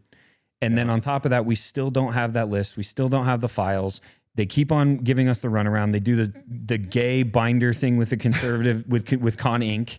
Yep. And then on top of that, you know, you have, so let's dive into this because I think this is something that a lot of people don't understand, including myself. And I would love for you to explain it because I believe that the connection with Epstein and the blackmail operation, right, is paramount to this. But so many people are so unaware of that. And you're the one that kind of turned me on to Whitney Webb. Yeah. Shout out Whitney. Yeah, dude. One Nation Under Blackmail. They're two volumes. But they are so dense. So dense. Yeah. So disclaimer to everyone. You got to read those books like 2 or 3 times to understand them. But will you give like a high level breakdown of just help the average person understand? I'll do my best. Whitney, I'm sure, hates every time I do this. Because you don't have to, but I totally will. There's so many people that don't understand even why it could be conceived as a blackmail operation. Yeah. I know you can. Yeah. So there's a couple different pieces and we kind of dig into each one as you want. As in, there's one line of reasoning of why is it that a lot of people suspect that he worked for Israel primarily. Mm-hmm. And then there's a different line of kind of like logic of why is it that we feel pretty confident that he was blackmailing people. And then there's a different line of logic of like, how do we just figure out who he was targeting and what the whole network So break like. down each one. Start with the first. Jeffrey Epstein, it might be easiest to start with him blackmailing people. Okay. And that's kind of straightforward, honestly, is that when he was finally busted for real in 2019, they confiscated, like they actually like tore apart his homes, confiscated boxes and boxes and boxes of tapes. And they told us that there were blackmail. That on he was these blackmailing. tapes. Yeah. They told us what they took, Yeah. and they told us that his properties were wired up with cameras, and they just told us explicitly that it was blackmail stuff. Right. That's beyond the fact that he was put into place and apparently trained by blackmailers and people interested in blackmail, which will kind of come back through as we talk about who he worked for. But that is no real, like, there's not a lot of leaps in logic about him blackmailing because they just straight up told us and then kind of memory hold it. Right.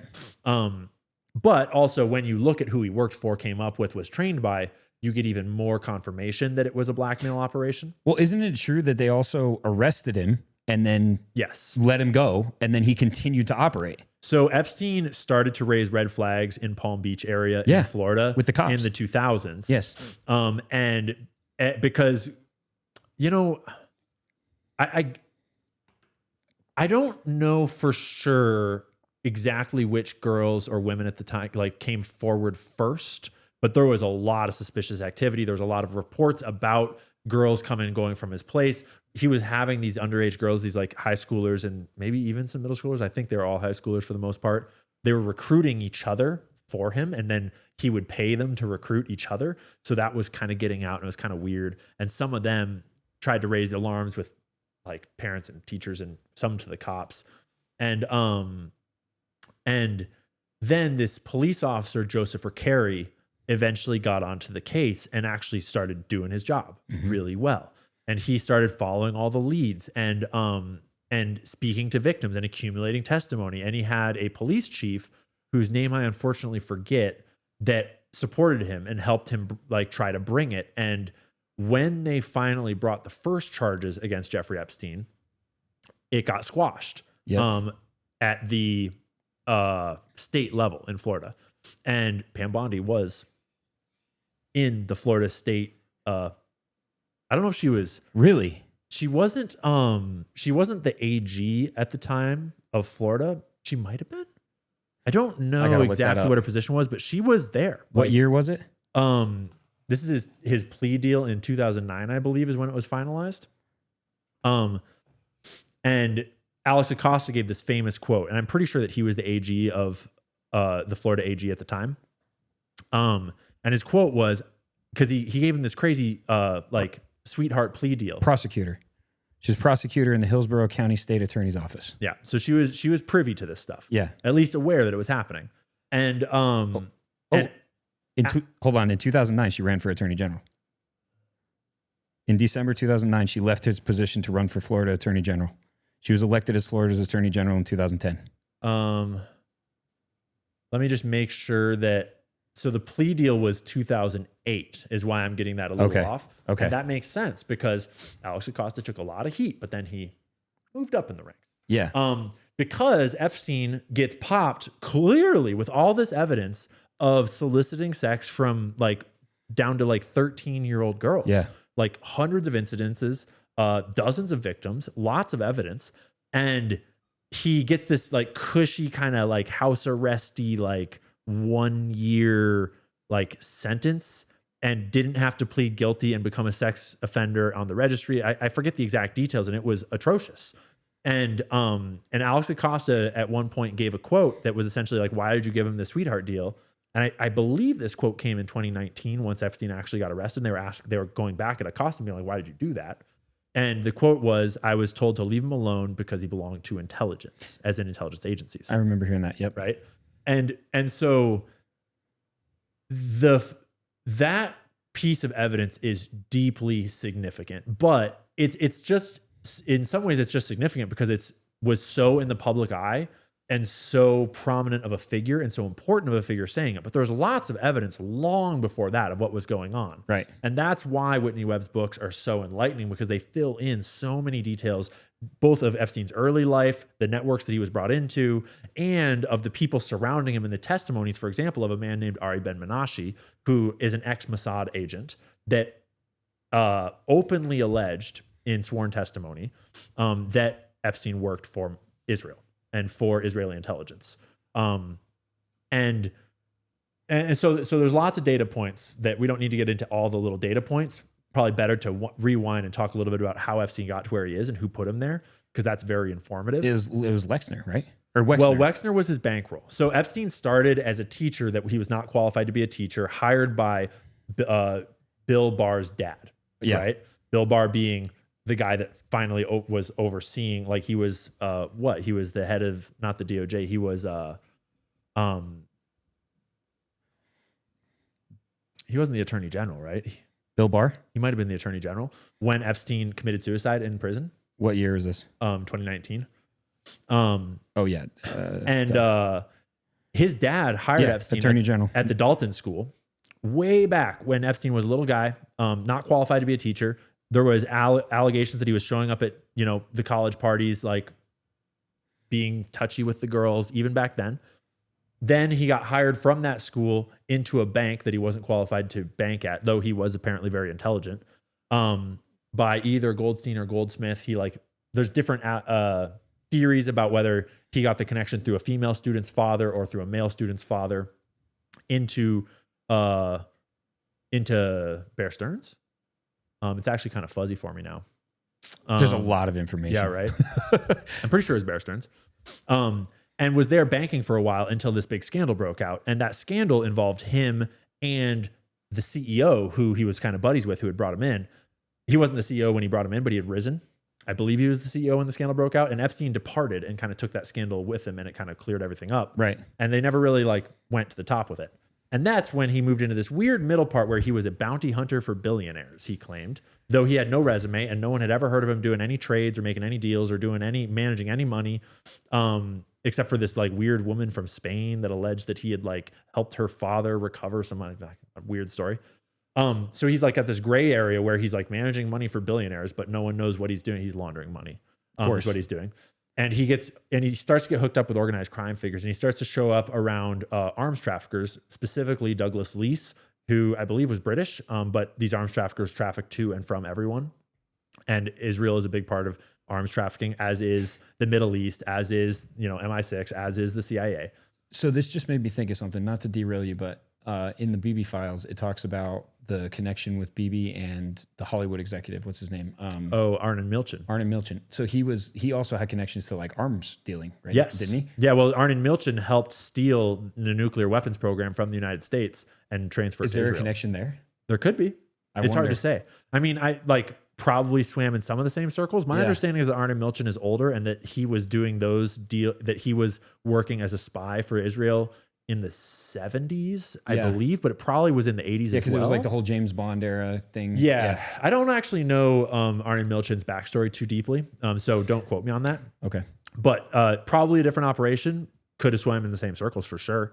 But so it's Douglas Leese is one of the names that Whitney links him with a lot, but also with Anand Khashoggi, who is Saudi by birth from the Khashoggi family, Jamal Khashoggi, but also was known to be deeply enmeshed with Israeli arms trafficking. And Anand Khashoggi was famous for having his boat that he had wired up with cameras that Trump later bought, that he would do arms deals on this boat and ply people with young girls and liquor and drugs and film everything that happened on that boat. And Epstein was swimming in those arms trafficking circles and probably money laundering circles. And it's a lot of speculation. We don't really know. Right. And in that time period, he also linked up with Robert Maxwell, who by now had defected between 2 or 3 different countries from MI6 to working for Israeli intelligence. And he also got linked up with Ehud Barak, who for a brief period was the head of Israeli military intelligence, but also held all these other high-ranking positions, including Prime Minister of Israel in the 90s. Yep. And so that's when Epstein meets all these people. And that's when, during the 90s, I believe it was, after this period of what's going on, he gets linked up with Leslie Wexner, who runs L Brands, the Limited, which owns Victoria's Secret, Abercrombie and Fitch, Hollister, lots more. At some point in the 90s there, I think around 91 to 94-ish, I forget the year, Leslie Wexner signs over the power of attorney for his entire business fortune, money, for everything. Yeah. Entire power of attorney over to Jeffrey Epstein. You don't just do that. No. Meaning that one of the richest billionaires in the world gives this dude, Jeffrey Epstein, the power to sell anything that Leslie owns, to buy anything with Leslie's money, to, literally manage everything Leslie owns without him present, without his knowledge, without him involved at all. Jeffrey Epstein's signature now stands in for Leslie Wexner's signature whenever and wherever he wants. Yeah. And A, that's retarded. B, that gives him the power to say, I didn't know what Epstein was up to. Right. That gives him plausible deniability. And Epstein then suddenly starts building this trafficking network, apparently, using Victoria's Secret as his cover and using money from the Limited to purchase these properties, to purchase the jet, I think, to basically build the financial base of this network. Right. And Leslie Wexner obviously didn't know anything about it. He had no idea it was happening. Although in 92, he also installed another pedophile CEO that was raping the young boys that were at Abercrombie and Fitch. He installed the CEO of Abercrombie and Fitch, Mike Jeffries, who just got off on the insanity plea. So Leslie Wexner just has bad luck in hiring, obviously, and just happened to hire two pedophiles to, run his two modeling businesses. And Jeffrey Epstein is now gallivanting around the world, posing as a Victoria's Secret modeling scout to take girls from faraway places and offer them like their big shot, fly them away to the island, and then, rape them with his buddies. And along the way, there's all these ties to Israel, to high-level Zionists like Leslie Wexner, for example, like Glenn Dubin. But then also, it's not like the network is exclusively Zionist and Jewish people. Like there is, for example, Jean-Luc Brunel is a French guy, although France is very deep in the deep state. But Jean-Luc Brunel is a French modeling scout that was doing all sorts of horrible stuff and recruiting for Epstein as well. And he got mysteriously committed suicide, I think. When was that? In 2021, I believe. It was after Epstein went down, and it was like, well, let's cover this up. I forget exactly what year he got popped, popped himself, obviously. But so this is a vast network, and I don't think that anyone is claiming that it was only Israelis or it was multiple intelligence agencies for Israel. Yes. These things operate in these shadows where lots of people know and lots of people are kind of getting angles, but it was targeting a bunch of Americans, a bunch of wealthy Western people, Prince Andrew, Bill Clinton. Top Americans. Oh yeah, Bill Clinton. Yeah. So 17 visits on record to the White House. And they were first, so Jeffrey Epstein was first brought to Bill Clinton's White House by a man named Mark Middleton. And you should look up the Wikipedia page for Mark Middleton, look into the story of Mark Middleton, find articles about how Mark Middleton died by, I shit you not, the reporting's a little fuzzy on how exactly he died because it was so weird. But it was a suicide, to be very clear. Of course. And the suicide involved him tied to a tree with hung from a tree and or tied to a tree with an extension cord. I heard about while this one. shooting himself in the chest with a shotgun twice. Yeah, I heard about that one. Because he needs to not talk about what happened with his boy Jeffrey. Yeah. But anyways, Jeffrey Epstein visits Bill Clinton's White House 17 times, often with unnamed beautiful women on his arm. Bill Clinton flies on the jet, yada, yada, yada. And Jeffrey Epstein was clearly targeting tech billionaires, powerful politicians, celebrities, you name it. And he was not just doing sexual blackmail. This is one thing that Whitney does a great job of exposing that is really important to talk about is Jeffrey Epstein was also cultivating influence. He was donating to schools like MIT and Harvard and others. He was cultivating scientists by hosting conferences so that because scientists need money. They need money for their investigations, for their experiments, for their lives. And so he would host these big conferences and they would swarm to him like moths to a light with hopes of funding. And also scientists just want to hang out with top scientists. And so when you have like Stephen Hawking and what's Marvin Minsky, the real freak, allegedly, and all these other ones, like when they're all at these conferences, you want to be at this. All the scientists are going to want to be there. Yeah. Literally on Epstein Island. Like he's hosting these conferences on Epstein Island. And so he's cultivating multiple layers of intelligence assets. One is probably blackmailing people with underage sex. One is probably just technological favor, like cultivating interest in the tech industry that later transformed into what sets up a tech blackmail, like a tech-based blackmail network of you don't need to have a network of pedophilia suppliers and purveyors and protectorates and trafficking children is hard. A lot easier to just get someone to watch some child porn. Yeah. Right. Yeah. Hard drives. Yep. And stuff like that. So it's the blackmail networks have shifted largely digital and hacking based. And he was working on that as he went down. But he was also sort of matchmaking for very wealthy people. Like, for example, Glenn Dubin. There's some crazy testimony from Joanna Sjoberg, Sjoberg, who's one of the victims, who testified under oath that I guess I'm conflating two testimonies here. She has some crazy testimony, but the testimony that I'm thinking of are from the chef and the chef's husband that worked for Glenn Dubin, who is one of the close associates of Epstein. And they said that Eva Anderson Dubin, his wife, brought a very young girl into the apartment one day, and she was super distraught. And when she left the room, the young girl starts telling them about how she was trapped on this island and they took her passport and she was sexually abused and all this stuff. And then the wife comes back in and she shuts up and it's like over. And they were super uncomfortable, obviously. Right. And Eva Anderson Dubin is Jeffrey Epstein's former girlfriend of 10 years long. And then he matches her up with his buddy Glenn Dubin right before Glenn Dubin gets this great gig with JP Morgan, all this stuff.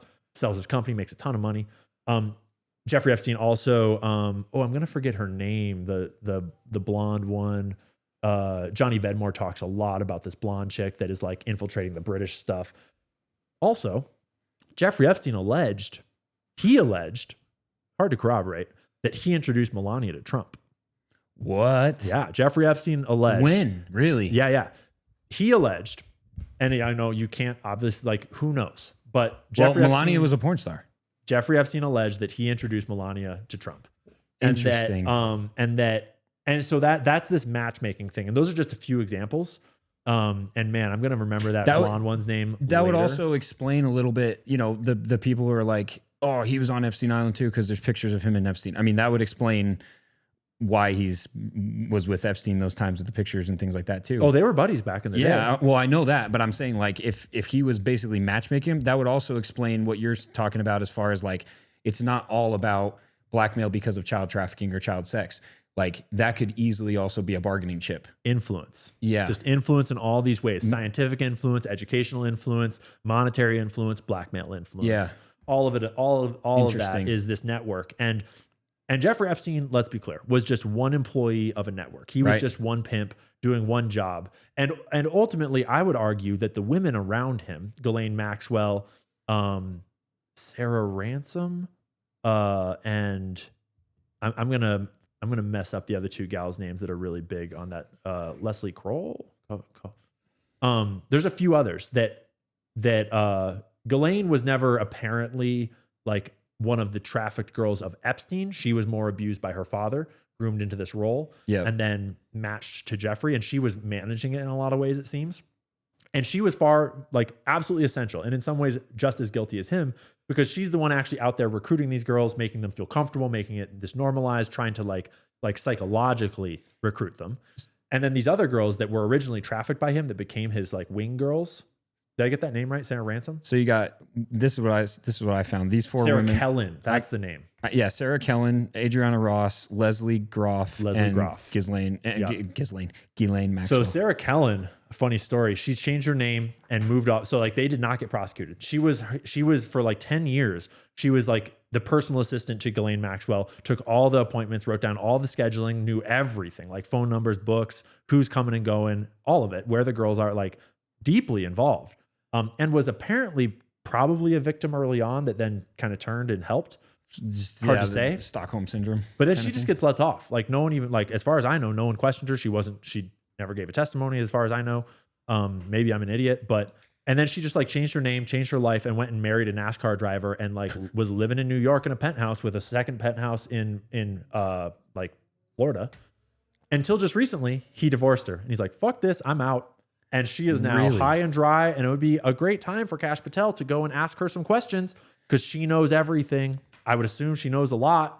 There's a lot of other people out there from that network that never even got investigated. Simple, Kash said. It's not that Apparently simple. Not. There's so much that they have to protect. I mean, so honestly, I wanted to believe. I still want to hold on to hope. I do still want to hold on to hope. There is a legitimate argument to be made that I don't put a lot of stock in, that Jeffrey Epstein might be in witness protection. Oh, I don't doubt that at all. He might be. I don't doubt that he's alive for sure. I definitely don't. Well, here's the thing. If he's in witness protection, I don't think he's dead. But that that goes awfully close to Q. Like that Really? is awfully close to Q. In what way? So I think you're thinking of it as in he's in witness protection so that to protect him, like because he's their buddy to protect him. That's what I'm thinking. I don't think, yeah. You wouldn't employ the official, I don't think, and obviously I'm way above my pay grade here. I am not a federal employee. I have no experience with witness protection or federal programs, law enforcement, any of it. Yeah. I'm just speculating. Right. But I don't speculate that you would use the witness protection official program to protect someone that is like a asset of the global cabal of traffickers, because that is just not the route you would take. You would just disappear him into the global cabal of traffickers, right? You would just name change him, plastic surgery him, and disappear him into a foreign country outside of the US government system. Witness protection, though it is effective at hiding people, it is used to it is used to build cases when you have a very high profile individual that has dirt that needs to be protected from people that will kill them. Like that's what you would use witness protection for. And if he was in witness protection, I could understand the argument, though I give less and less stock to it every day. I could understand the argument that this is the kind of case that you need to take years to build, and it's against the most high-profile people in the world that have incredible amounts of power, that you would need testimony from him, you would need to go after people one by one, you would need and that is kind of Q. And the way that Cash and Bongino both just flipped on a dime as soon as they got in there, that is weird to me. And also the fact that they so was it Cash that just came out and said, we have footage. We know that he for sure killed himself. Like we have Gary. Yes. This is what's weird to me. And I made a video about this. I said, isn't it interesting that comes out right as AI is getting so good? Bingo. Because how easy would it be to doctor that video? Oh, civilian AI, you could fool someone today. Especially boomers. Let alone good AI. Yeah, right? exactly. Let alone the secret AI. Yeah, so I don't know. I struggle with that one, man. I really do, because it's like they flipped so fast from what they were talking about before. And the problem is I know a lot of, I don't know Cash or Bongino, but I know a lot of the other conning influencers that took the same route they did, where it was like, be very outspoken, be very pro-Trump, skirt, like just toe the line, and then eventually get a position and a lot of money. And it's hard for me to see it any other way because I know some of those people and their intentions. And it's very much just to get the position and the power and the money. Could be. But I hate to say it, but I do think that Cash and Bongino's resumes were two resumes, distinct resumes, that both spoke to integrity to me. In a sense that Cash went against everything. I felt the same way. Yeah, dude, I was stoked. Cash was the voice of this narrative is bullshit. This is deep state. I cannot tell you how many times I posted stuff about Cash being like, dude, it was all about him. Yeah. That was one of the reasons why I was so stoked about the administration. And Bongino always came across as a straight shooter. Everyone that I know in the industry that knows Bongino says he's a total straight shooter. And so it's very weird. Given Bongino is a Zionist, and he has been for a long time, and in a kind of weird way. I have a really hard time taking anybody seriously. It's true. But that being said, it's weird how hard they turned, how quickly. And so it gives me time to question and pause. And this is where everyone on the internet will take my words out of context and say, I believe this, or I believe this, or I believe this. Like I'm a Q, or I'm a this, or I'm a that. I'm not saying I'm any of that. I'm not saying I believe in any of that. I'm just saying that if you want to be an intelligent, rational person, you should just think about ideas and ask questions and be open to engaging with questions. And and it's so weird. I know you have to deal with it way more than me or anybody else, but it's so weird that you have to clarify that every single time, because it's like, all you're doing is questioning the narrative and asking questions about each and every possible scenario. And it's rational that's what normal rational people do. But the thing is that the internet skews towards simplicity. It skews towards fighting. It skews towards, click and rage bait. And a lot of people are generally low information, kind of more, I don't want to say small-minded, but just lower information thinkers that are busy with their lives and don't have the time to have the information and knowledge. And so it's the people that are thinking get it and they know what's going on here. Yeah. And I'm just saying that there's a lot of options that we do not know. And it's important to think about all the options. And I love the Q people. I think they're fucking hilarious and amazing. And I don't mean hilarious like I'm laughing at them. I mean I think it's awesome and I love talking to them. And I don't necessarily agree with their takes, but I love that they're out here speculating. Yeah. I'm not of the mind that we should just be like hopeful that like trust it and like they've got it. It's our job to always be questioning, always be holding the powerful to account. And if there is let's play it out. Suppose Q is right. Suppose there's a Q thing going on. And there's all these like good guys that are in on it and they're like prosecuting the bad guys secretly behind the scenes. And Trump is like secretly behind this plot in some way. That's great. Cool. Then it's up to us to do our part and to keep criticizing, keep reporting, keep picking up breadcrumbs, and keep being critical of the power. And if they're on that train and Q is real and they're like have Hillary Clinton in like already like for dead for rights or she's been replaced or whatever. If any of that's true, then like it doesn't matter if I criticize Trump. It's all good, dude. It's all good. They've got it. Right. And like if I criticize Trump during that process, then I'll just be proven wrong when it all comes out. Yeah. And that's fine. But if there's any chance that that is not true, we damn well better be scrutinizing. We better be watching. We better be criticizing. Yeah, exactly. And I said, everybody's heard me say this. So for anybody that's listened to this a million times, beating a dead horse, but it's the truth. It's like, for me, I look at that as it's very easy. There's two things. You're either a patriot or you are a loyalist.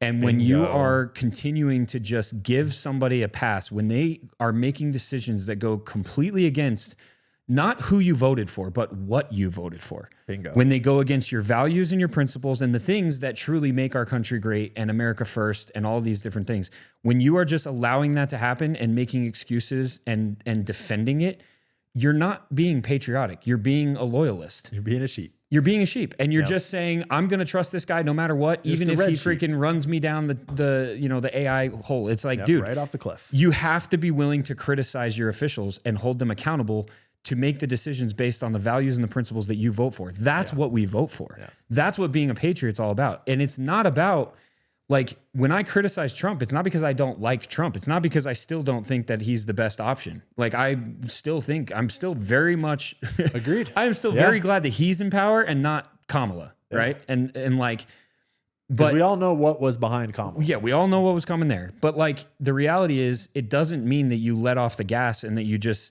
get comfortable. And it's really interesting because me being in the space that I have been for the last 5 years and like being very involved in like the patriotic space and just like all about patriotism and everything, right? It's really interesting. If you guys are listening to this right now, like I know that you're going to resonate with this, even if you're one of the people that have done this.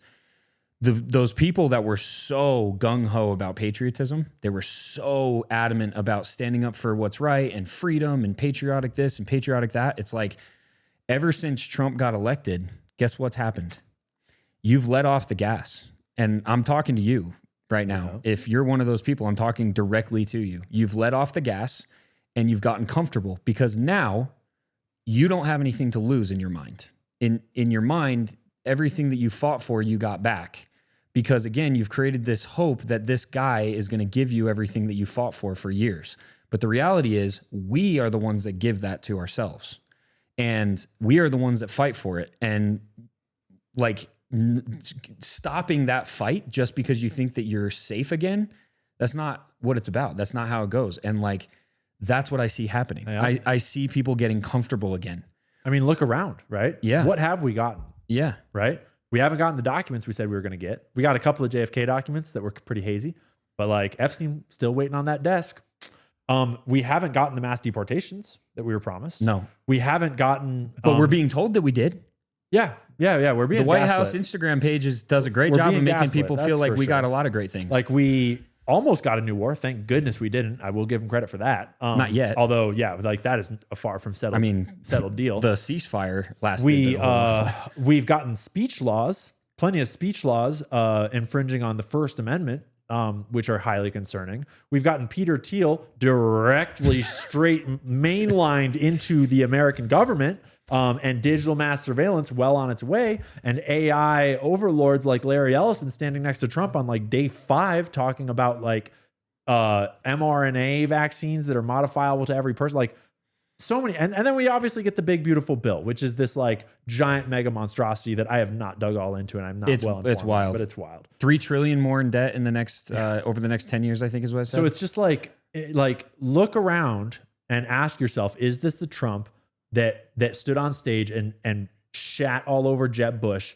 I don't want your money. I don't need your money. And I'm not going to take your money. Like, that guy is not the guy that we currently have in. At least it doesn't look like It it. sure doesn't look like it. It And I don't definitely know doesn't look like why it. that is. I don't know if it's because he's been corrupted. I don't know if it's because he knows things. I don't know if it's because that's just how humans work or what, blackmail. I don't know.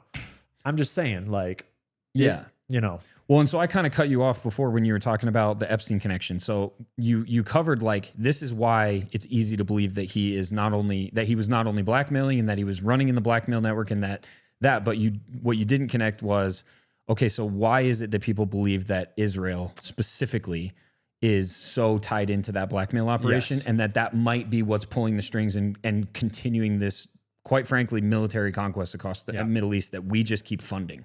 Well, at the start of this piece, it's always important to couch the fact that I'm not talking about all Jews.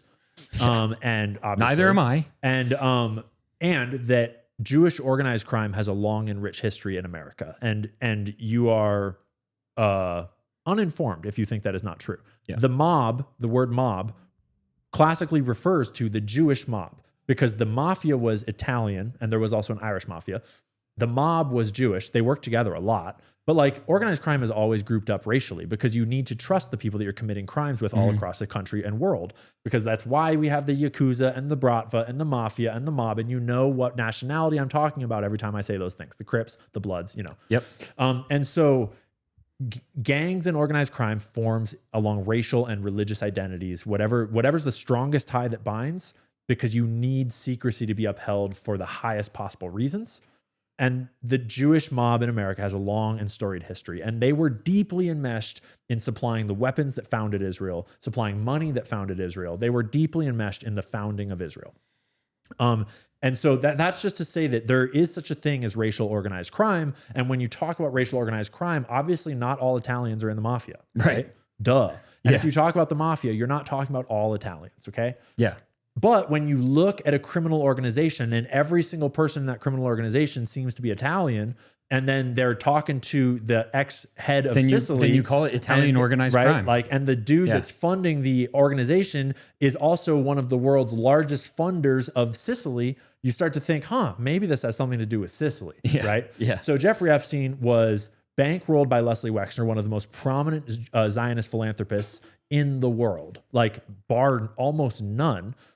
He was apparently handled by Ehud Barak, who visited him 30 times that we know of across a span of 5 years. And at a certain point, it was actually on a regular monthly schedule that he visited him once a month in his apartment, sneaking in and out. Not like the other guys that were like coming and hanging out for days, apparently. And like, no, Ehud Barak was like wrapping his face up, sneaking in, sneaking out kind of things. And we have photos of that. And obviously he denies all involvement in this. But he was the ex-head of Israeli military intelligence. He is one of the most decorated military officers in the Israeli Defense Forces, in the Israeli military in general, in all of Israeli history. He was the prime minister of Israel for a while. And he very much looks like Epstein's handler in terms of how close to this operation he was. Epstein was also recruited and trained apparently by Robert Maxwell, who we know was Israeli intelligence at that point. And then his daughter, who was groomed into Robert the position, Maxwell was Ghislaine's father. Exactly. Yeah. His daughter then helped. And actually, Julian Dory, when I went on his podcast, he made a really interesting connection that I did not put together before. That Robert Maxwell disappeared, mysteriously died. He fell overboard from his yacht in what might have been an accident, might have been an assassination. What year was that? Who knows? It was in the 90s. I think 91, I forget. Don't quote 91. But Robert Maxwell dies. And right around that same time period, Jeffrey Epstein comes into a whole bunch of money and this network gets set up, right? And it really is weird timing. And Julian was specifically pointing to the amount of money that Robert Maxwell laundered from the pension funds in his business. That was like the crime, that was the big scandal that was blowing up. And like, he mentioned a certain piece of reporting that I'm forgetting what it was, that like Jeffrey Epstein suddenly like wound up with this exact same sum of money through this other thing. 1991. You're right. Right. Boom. November 1991, mysteriously disappeared from his yacht. So just interesting connections. And so that's just a few of the connections. Then we have ex-Israeli intelligence assets like Ari Ben Menashe directly claiming that Epstein worked for Israel. But then there's also just like the anti-Semitic conspiracy theory, quote unquote, that when you look at the people that promoted Jeffrey Epstein through the ranks, that surrounded him all the way from like the Goldbergs and Goldsteins and I'm not making a joke. There were 2 Goldsteins and 1 Goldberg, I believe, in the banking era of Epstein early on. I might be flipping the Goldberg and the Goldsteins there, but through those bankers and then into Leslie Wexner, into the arms traffickers he was working with, into the people around him in this network that were like the Leslie Wexners, the Glenn Dubins, a lot of those people that seemed to be on his team were, and not to mention the Louders, the Mega Group. There's a whole network through Leslie Wexner into the Mega Group, which very much looks like an Israeli, like philanthropic front company, so to speak, that was actually an intelligence asset. And Israel is well known for setting up private industry front companies like Paragon, which is a whole other thing. Many of them exporting their technological assets these days out of Unit 8200 into the private sector so they can work with all the governments and then like, oopsies, we spied on you. It's like well known. Like when you like, well, this, and CIA Israel knows. is known as like one of the highest level, most sophisticated intelligence networks in the world. Absolutely. And the CIA is very well aware that Israel is one of our greatest intelligence threats. Yes. And they have infiltrated, spied on, stolen from us more times than just about any other nation except for maybe China. And obviously, like, I'm not an expert on like deep intelligence, but it's not hard to look this stuff up. And the long history from like the Promise software scandal all the way through the Jonathan Pollard affair, the Numek affair where they stole their nuclear weapons program from us that they still pretend like they don't have, straight up to Jeffrey Epstein. And so it's like his network was a whole bunch of Jewish Zionist power players that had all sorts of direct ties to Israel. And like, he probably wasn't working for the mainstream US government because all of his targets were Americans, including our own president. So like maybe the US government, but like, come on. Yeah. There might be some assets in the CIA that were in there that were helping, that were working, but like, you know. Yeah. But then like nowadays you get dumbasses on the internet trying to claim that like maybe Epstein worked for Qatar, like maybe Epstein worked for Saudi Arabia. Like, bro, have you seen Arab-Israeli relations? Have you seen Arab-Jewish relations? Like, you think that the network of all the Jewish sex trafficking and money laundering was working on behalf of an Arab nation instead of the one Jewish state in the Middle East? Like, come on. And Dan Bongino, I think it was, had a clip from before he went in where he was talking about his source at Fox News that told him behind the scenes that like, yeah, Jeffrey Epstein was working for someone in the Middle East. So I'll be honest, we don't know who. That clip, along with a couple others, is what made me think Bongino's freaking bot. Like, I'm very confused by when I saw that, I was like, okay, you know, like, you gotta know. You have to know. Yeah. And then it was right after that Matt Gaetz clip came out. Yep. Where Gates was it? I can't remember if heavily implying Israel. Heavily, but he wouldn't say it. He still wouldn't say it, but he was heavily implying it. Yeah, the amount of power they have is so apparent for anyone with eyes and anyone with ears that it's like you have to be willfully blind, religiously indoctrinated, or like subhuman IQ to not notice what's going on here. So it's like we don't know for sure that he was working for Israel, but like to imagine that he was not working with Israel is a pretty far stretch. I feel like it's one of those things where it's one of those situations where there's so many coincidences that it's like, at what point are there too many coincidences? To Q's point, right? Because this is what Q said for the longest time. At what point are there too many coincidences to be a coincidence? Yep. And it's mathematically impossible. Yeah, exactly. And so that's where I see that. I'm curious of something. You know, you've had a lot of conversations with people when it comes to Zionism, when it comes to what you said. You said people are either willfully ignorant, religiously indoctrinated, or I was being flippant when I said subhuman IQ, but kind of dumb. Yeah, but so let's just go with the middle one though, because I'm curious. I think that the majority of people are probably more religiously indoctrinated, and that's why it's so easy to rile everybody up, because we all know that, you know, there's really two things that get people so incredibly riled up when it comes to conflicts, and it's race and religion. Yep. It's the exact reason why BLM happened. It's the exact reason why what's happening right now. Because personally, I believe that what's happened in this country as far as Israel versus Palestine is honestly the same damn thing that happened in this country in 2020 versus white and black.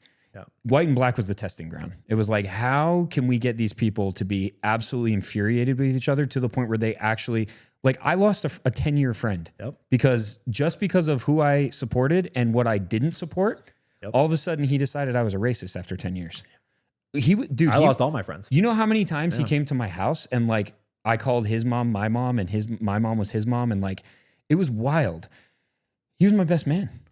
Like that crazy. Sucks. But anyway, it got to the point where, you know, that's the kind of polarization that they created. And I think it was a testing ground for now. What you're seeing is something that is far advanced, because now you have the United States that is completely divided in a conflict that has gone on for hundreds of years, really decades, the main conflict. But yet people are so entrenched in their own camp. So my question for you is this. When you have that conversation, if you're ever able to, about Zionism and trying to help people see that they've been religiously indoctrinated when it comes to that ideology, as far as the current conflict, right? How do you address it? I don't often actually have it in person because people don't engage that conversation with me in public unless they agree with me to a certain extent or are open to hearing it. Okay. How would you address it? But the way that the way I address any conflict is I never try to convince other people of my perspective until I listen to them. And this is why I don't do a lot of debates, because I actually, in almost all cases, would rather sit down and ask them lots of questions about what they believe. Mm-hmm. Because A, you're never going to convince someone by fighting with them about things. Mm-hmm. You're only going to make them retreat into their own defensive position. And B, you might not understand the perspective completely, and they might not understand yours. And people don't feel comfortable hearing you until they feel heard as well. And so you want to make sure you're hearing them correctly in their stance and understand their stance genuinely. But you also want to make sure that they hear their own stance genuinely and know that you're there for that, and that you're there for a real conversation, because it's so easy for it to feel like it's going to devolve right away.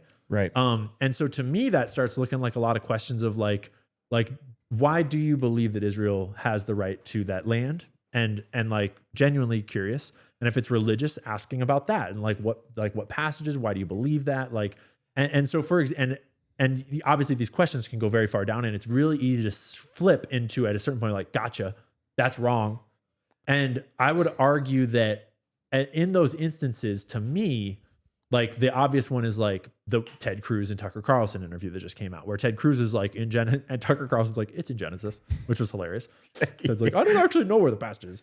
Ted had him talking to that night. Yeah. But that passage does not say Israel. No. That passage says those, like, what is it? Those who bless shall be blessed, and those who do not shall not, whatever it is, right? It doesn't say Israel. No. And actually, like, that Old Testament passage, if I'm not mistaken, was written before Jacob's name was even changed to Israel. Yeah. But I am no biblical scholar. I would love what's the passage Wesley again? Huff to break that down. Genesis. And I don't actually know, because I am no biblical scholar. But neither am in I. that instance, because I'm not a biblical scholar, I would start asking them like I heard this and I don't want to be misled, and I don't know a lot about the Bible. So what's your take on this on this other argument that I've heard from other people? And that can help to create distance and make it not as personal, so they don't feel like you're attacking them, but you're just genuinely asking, like, I'm curious how you would respond, because I want to hear your response. Right. And then depending on the response, be like, okay, I understand that, like, or I don't understand that. What, like, try to really understand someone, because A, that will often get them to a point of being like, I thought you were a more judgmental person. And then suddenly you can be human with them. And B, sometimes you actually get to a point where they're like, oh, I don't actually have any idea what I'm talking about. And either outcome is fine. It's just like, or if you're in a debate situation, like the best way to catch someone in their own bullshit is to just ask them lots of questions. Yeah. Because like the ultimate thing about the Zionist stance is that it is all built on doublespeak and lies. And every single talking point, like, Israel has a right to defend itself. Does Iran have a right to defend itself? Right? Like, okay. Hamas are all terrorists, right? Okay. Like, what about Israeli terrorism? What about Jewish terrorism? Right? Yeah. Like, from the river to the sea is a genocidal slogan. Yeah. It can be, for sure. And some of those people that chant it are certainly wishing death to all Jews. Flatly rejecting the But existence what of a about the Palestinian Jews state. that, what about Ben Gvir, who subscribes to the party that said we should eliminate all Palestinians? Right? Is this not equal? And like, what about the rapes? What about the prisoners? What about all of that is a crazy doublespeak. And the most obvious glaring one is Iran's nuclear program. Yeah. Right? Iran does not have a nuke. And we know they don't have a nuke. And we're arguing about whether they intend to make one and are going to and can. And even if they did, we all pretty much agree that they couldn't deliver it to the US. That's for damn sure. But Israel has a secret nuclear program that they are allegedly using to blackmail the whole world. Read the Samson option. The Samson option. And beyond that, they stole it from America. Go ahead and tell them, what's the Samson option? Because I think a lot of people don't know what that is. What's the Samson option? Allegedly, the Samson option, which Israel flatly denies, is the Israeli nuclear deterrence policy, which is basically a threat that if all y'all allies, if all of y'all don't help us defend ourselves and we face an existential threat, we will target all of everyone with our nukes and we'll just blow it fucking everyone up because we're not if gonna we're going exist. out, everybody's going exactly. That is apparently the Samson option. And I believe that Seymour Hersh was the one that really kind of broke that open the first time. And he wrote a whole book called The Samson Option, but other people have also reported on it to various degrees. And recently there were like leaked screenshots that Iran apparently like hacked Israel and got. I don't know anything about the what's veracity real and of what's those. not. I don't trust them. That's the hard thing too with Israel and Iran, like the Iranian stuff. Because I'll be honest, there's some stuff that has come out in the last few weeks that I'm like, yeah, that's definitely Iranian propaganda. Like, but then there's other stuff that I'm like, that's not. Like, well, that's the thing is that, for example, I like everything I've just said, like a bunch of the Zionist shills will say all of that's just Iranian propaganda that you're repeating. Of course. Right. Actually, it's just logical thinking that any free thinking American would come to. Like, why are my tax dollars funding a foreign war? Why is Nikki Haley signing bombs that are going to drop on children in a foreign nation? Why do we have Randy Fine saying fill the streets with Palestinian blood on Twitter, but then like Nick Fuentes is debanked, right? Why is it like, why? I'm an American and I'm in America and I don't want any of that. Why is nobody questioning the fact that it has been proven without a shadow of a doubt that Bibi Netanyahu literally funded Qatar? No, he funded Hamas. Or Hamas, using Qatar. Hamas using Qatar. Yeah. Propped them up because they were a destabilizing force in the region. And he admitted it on camera in an interview. Yep. Why is that Iranian propaganda? Why is that not being talked about? Well, why is it also apparently Bibi is spouting Iranian propaganda? Yeah, apparently. Why is it also not being talked about the fact that the majority of Israel wants this guy in prison? And they are not happy with him. Yep. And the nation of Israel does not want to be involved in this. They literally have interviews of victims from October 7th saying it's Bibi's fault. Yep. And we don't even invite him to come to our town because of what he has done to us. Yep. And like they recognize the Palestinians as brothers and sisters while Bibi recognizes them as roaches. And it's like, why is no one asking these questions? And by the way, this is the other thing that drives me insane. Why is it that because I ask those questions that all of a sudden now I'm just a terrorist sympathizer? Why is it that immediately I'm seen as somebody who only cares about one side? It's not about caring about one side. As a matter of fact, if you want my true opinion, I don't want to be in there at all. I don't want to be involved in the conflict in any way, shape, or form. This is my flag, right? Like I don't care. I do care about the people, but the fact is, in my opinion, there's only one group of innocent people in this conflict, and it is the civilians caught in the crossfire. Yep. Both governments, both groups of extremists and radicals are just as evil. They're just as messed up. They've been involved in this conflict for way too long. There is honestly no solution, in my opinion. And trying to pretend like there is, and then getting involved in it as if we have the ability to create that solution, and even more so, being the ones that are supporting such an evil act of decimating this entire population is just, it's wild to me. And like any normal free thinking person who appreciates freedom over everything would get to that conclusion. And that's always been my argument with Zionism ever since I like really started diving into it. It's not that I believe all Jews that believe inherently that they deserve somewhere to live and exist are bad. I actually, everybody should believe that. That's 100% the truth. And there's nothing wrong with that. That's actually, you should believe that.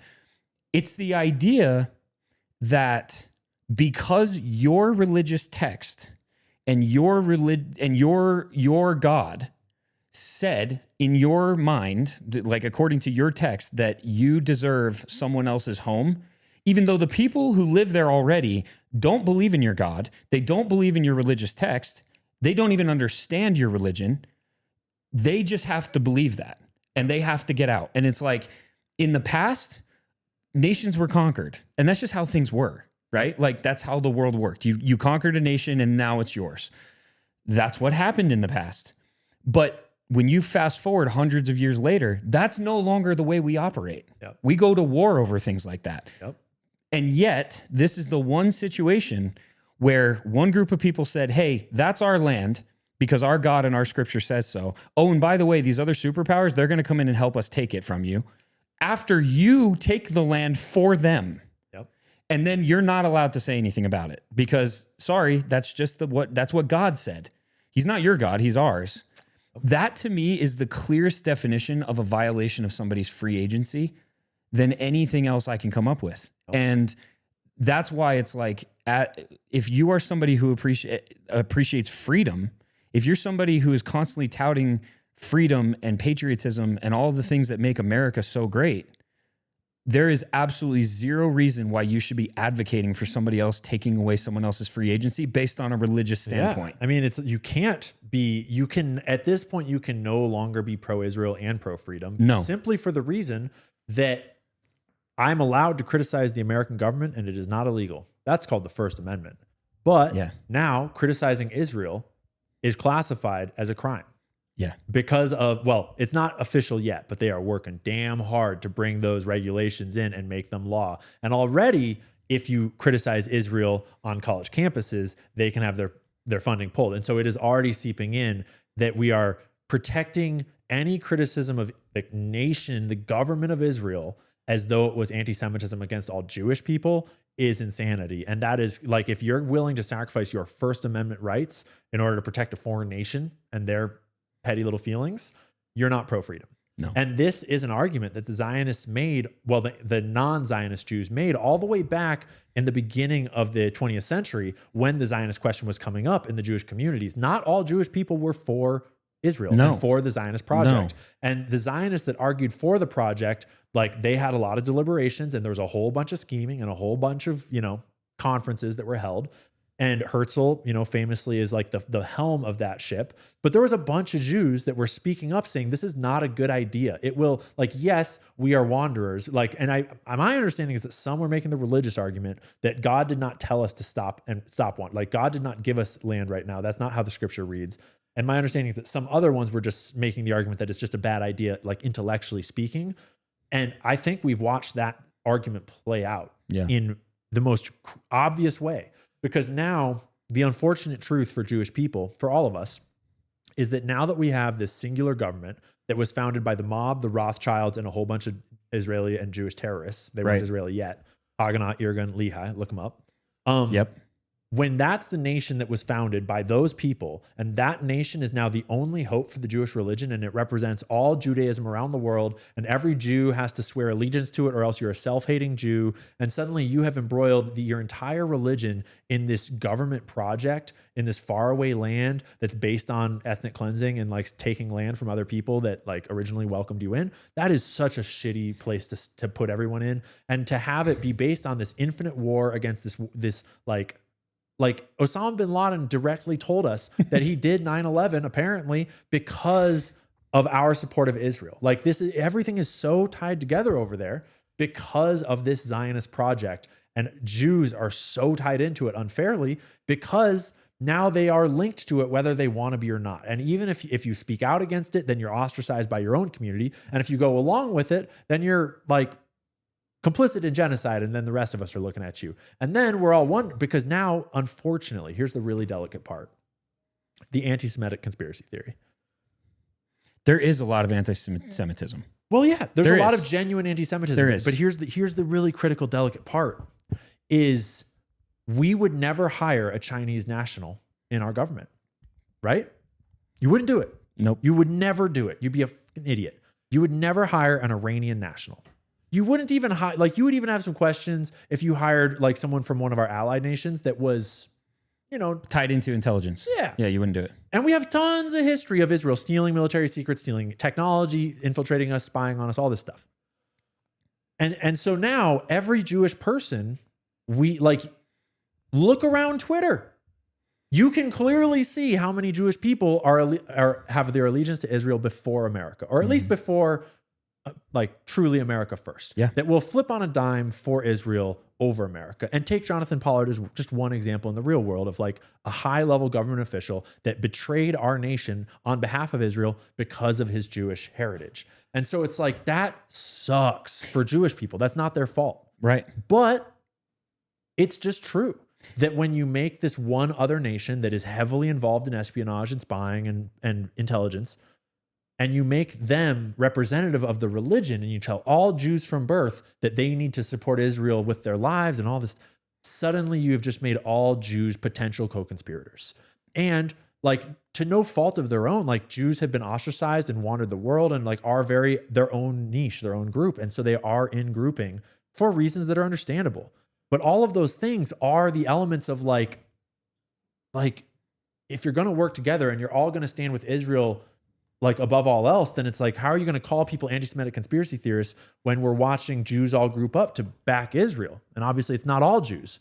It's just, that's this impossible position that you put Jewish people in, that like I have to remind myself every single day that I log into Twitter that it's not all Jews, because on Twitter, there's Jews everywhere just spouting insanity in support of Israel. Like, literally, there's this one dude that keeps on posting is people's, I assume they're Israeli Jews that are posting in Hebrew, that are like literally openly posting, now's a perfect time to bomb America to get them back into war with Iran. I saw that. Yeah. That's you don't think that's propaganda? You don't think that's like bots? Because that was my first thought when I saw that. It could be, but I based upon the videos that we have seen of how certain Israelis think about the world from their own mouths, from their own actions against Palestinians, their own actions against Americans, like their own action, like, I have no doubt that there are Israelis that think that way. You know what's interesting? Did you see? I appreciate that perspective, because I think it's really important. Did you see? What's his name? What's the dude's name that took out Bin Laden? I don't remember his name. Robert O'Neill. Robert O'Neill posted the other day. I'm actually going to pull it up because I got to read it. I don't want to butcher it. But what was really funny is that he posted this, because I was like, wait a second. Who wants to tell him? Like, you're the guy that took out, Bin Laden. Robert O'Neill. Oh, shoot. That's the tragedy too, is the last Iraq war. It's like, how'd that go? We sent a whole bunch of Marines over there to guard poppy fields for like the opioid epidemic, like to enact regime change so we could enrich the military industrial complex. Yeah. Like, so here's what he said. Let me just pull it up. Oh, no, he deleted it. Bro, are you kidding me right now? Spicy. He deleted it. I swear I saved it, but anyway, we'll have to look it up. Maybe we can find it and put it up, but unless he did delete it. But it said something like, am I the only one that's starting to notice all the ties to Israel with all these conflicts, and something along those lines? And I was like, that's the kind of tweet that he might delete. I was like, who wants to tell him? Well, that's the thing that everyone is unfortunately starting to notice. And it is, I firmly believe that it is important that we always remember it's not all Jewish people. It is. It's important. Yes. Because, because everyone deserves a fair chance as an individual. Everyone deserves that liberty. But also, like, it's just so essential that you don't become the thing that you condemn. Yes. And I think that that's the real tragedy of Israel, is that they have become the thing that they allegedly, are a response to, which is the Holocaust, although that is propaganda, because Israel was a project long before the Holocaust. And the Lehi group was trying to partner with the Nazis in order to bring more Jews over here. Whole other story. But like, Israel's behavior towards the Palestinians right now, it's obviously incomparable, because like the Holocaust was horrendous. Even if you're one of the ones that believe that like it was exaggerated, or there was like, if you're one of the ones that wants to like dig into the specifics of the Holocaust, cool. It's still horrible. It's still a horrible thing, no matter which way you shake it. And we out. have more than enough evidence that some really horrible shit happened during the Holocaust, regardless of your take on what exactly it was. Yep. But what's happening right now in Gaza is a captive population that cannot leave, that are being starved to death. The water's being controlled. They're being sniped. They are sniping children while they scramble for food. They just put out a report. I posted about it. The Hertz whatever came out. Over 400 civilians have been gunned down at food sites. Not only that, did you see the most recent one about the opiates? No, brother, you're going to want to pull this one up. They just proved that, and Israel admitted to it, that they have been lacing the flour with oxycodone to those civilians. It was in the last like 4 days that came out. I just put a video out about it. Go check that out. Type it in and you'll find it'll come up right away. They literally admitted. And here's the best thing too. There was another report that came out about them gunning the people down, the civilians at the aid sites. And guess what Israel said? You know what? I'm going to find this because I have it in my freaking phone. Look at this, dude. Wow. 4 days ago, there's a whole bunch of reporting on it. Yeah. Watch this. Type in here. Let me do this actually. Let's see. That is depraved, dude. And that's after bombing the entire thing to rubble. And like, what was the report recently that over 400,000 civilians cannot be located? Like, we have no idea how many civilians they have killed. So the reports say 50,000, but they're thinking it's more as in. Well, the reports as in that's how many are confirmed dead. They're saying close to 400,000. Yeah, exactly. And that's on top of the ongoing war where they had like for almost the entire occupation, which is like 70 years, they have had hundreds and hundreds and hundreds, uncounted numbers of Palestinians in prisons with no charges, with no trials, with no due process, with no rights. Like they had more hostages in Israel from Palestine than Hamas took on all of October 7th all along. And like, obviously what Hamas did on October 7th sucked too. That's horrendous. That's horrific. Like super fucked up. Yep. And I love that the Bibi files showed the footage raw and showed how raw it was and how fucked up it was on October 7th. Right. To remind you that yes, both sides can commit atrocities and it's atrocious both ways. And you don't need to embellish it with like made up stories about beheaded babies or babies in ovens or whatever else. You can just show the truth. And that is horrific enough. Agreed. Right.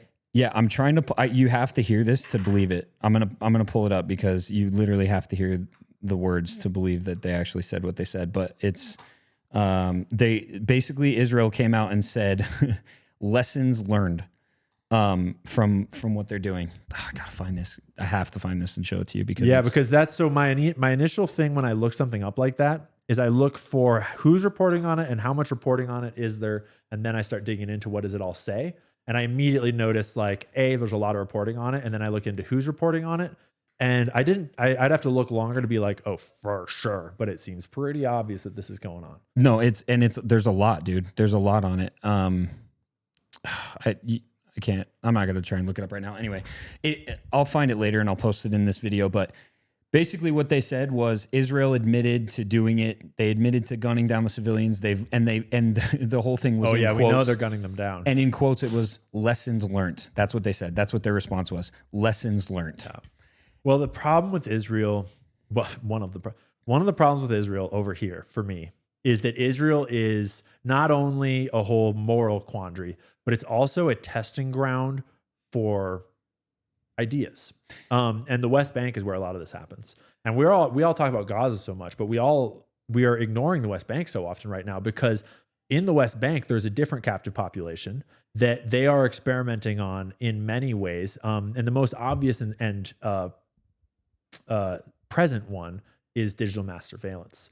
And Palantir has been testing software there, as well as all these other Israeli tech firms that are testing this sort of like digital Big Brother constant surveillance system. Yes. I think theirs is called Blue Wolf. So this is something I feel like a lot of people don't know about, and I would love for you to explain it more because I think Palantir and the connection there and understanding the mass surveillance system that's already in the West Bank, that's basically a testing ground for the Americas, that's super important. So kind of break that down for the average person to understand.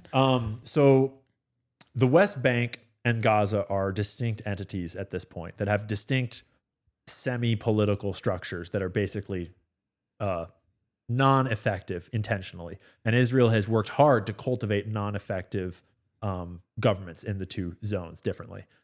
And so in the West Bank, there's all these little territories that Palestinians like own, separated by all these Israeli zones that they own, that the Palestinians, it's fucked up. It's already a problem, just the way it's divided, the way it's ruled.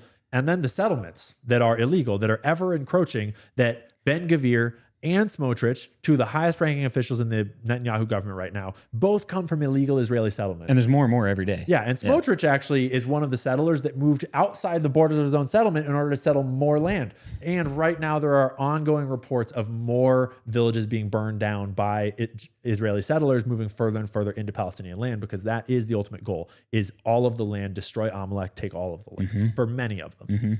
Not necessarily all of them, but definitely for the settlers, which is like the farthest right extremists of the nation. Yes. But in the West Bank, there is this policy of containment and surveillance for Israel's safety, obviously, where there are cameras everywhere, every street corner, huge banks of thousands of cameras. And you can look this stuff up. Look up West Bank Israeli surveillance. Look up West Bank Israeli technology. And the whole world of surveillance technology has operations going on there. Like Google has offices there, Palantir has offices there. Everyone's really in on it. Yeah. I didn't know that. Yeah, and these things have changed over time throughout the conflict. It's like in terms of exactly how much of American companies' presence is there right away. But the reason is because you have a captive population that has basically no rights, is a two-tier justice system that you can kind of have free reign with. And they have all the excuses to run digital mass surveillance on them as though they were enemy assets, as though they were all terrorists. And that's what they do. And they have this massive program of cameras feeding into facial recognition software that are basically, you need a testing ground for a digital mass surveillance state. And right now, the West Bank is that testing ground that is extremely valuable to the global tech industry that is all racing to develop these technologies. And the Israeli tech industry is one of the most powerful in the world, one of the most advanced in the world. And they have an explicit policy that they export their intelligence assets out of their NSA, which is called Unit 8200. And they export intelligence units out into the private sector to found private companies. And these companies, like there are dozens and dozens that we know of, are repeatedly embroiled in scandals. One of them was the NSO group, which created the Pegasus spyware software that was made famous by when Jamal Khashoggi got chopped up in the embassy because they had used Pegasus spyware to infiltrate his phone, because it's a zero-click. It infiltrates your phone without you clicking any links, no text, no nothing. You just it's in your phone. All of a sudden, you can't tell it's there. It can control your phone, take all your data, take your location, turn on your cameras. Allegedly, it could basically completely take your phone over without you knowing at all. And the CIA created that? No, Israel. Mossad created that. NSO group, which is X-Unit 8200. It's one of these Israeli intelligence units that got exported to a private company called the NSO group. They developed Pegasus software and then they sold it all around the world for like $1 million a pop. And it was used to kill Jamal Khashoggi by someone. But then just more recently, just last year, this whole scandal broke out in Italy around this software called Paragon, which is very much a descendant of Pegasus from a different company. So the spyware was called Graphite, and it was developed by a company called Paragon, who Ehud Barak was one of the co-founders, along with Ehud Schneerson, the ex-commander of Unit 8200. More good dirt for them. And what they were doing is they were using the Paragon spyware to essentially sell dossiers on all the highest bidders and infiltrate the Italian government, but also Lord knows exactly what happened. And it's still ongoing, but it kind of is getting swept under the rug.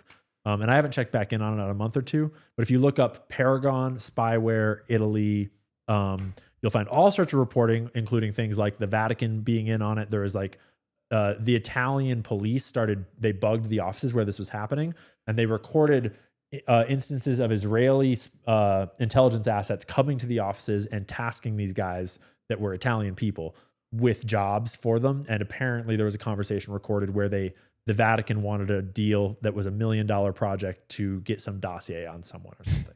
But it's all very fuzzy. But what we do know is that another Unit 8200 group, another like Israeli tech export company that is being used as though it was a private company to do intelligence operations. And then when they get caught, it's like, oh, it's just a private company. Whoops, no big deal. Even though Ehud Barak, the guy that was like Epstein's handler, just so happened to be a co-founder of it. Like, so. And then Peter Thiel is connected to it because Peter Thiel owns Palantir, and Palantir. Explain how Palantir is connected to Paragon. Palantir took investment money from Jeffrey Epstein directly. I'm 90%. No, I think you're right. I think I remember reading that. But also, how are they connected to Paragon? Money. They're not connected to Paragon. They're just in this same genre of like this new era of tech firms. Okay. Palantir is founded by Peter Thiel and Alex Karp and a whole bunch of money that came from lots of places, Jeffrey Epstein being just one of them. But they have tech in the West Bank, don't they? Yes, they test stuff in the West Bank. I'm not entirely aware of the extent of that, but Alex Karp and Peter Thiel both have very awkward stances on Israel that are very hard to watch because they know how unpopular it is. They know how dumb it is. You can look up their stances from their own mouths of Peter Thiel saying like, I'm sure basically just defer to Israel. The way he just like short circuits. And Alex Karp is even more whack, where he is just like, there's a quote of Alex Karp saying on stage, our technology is used to kill people.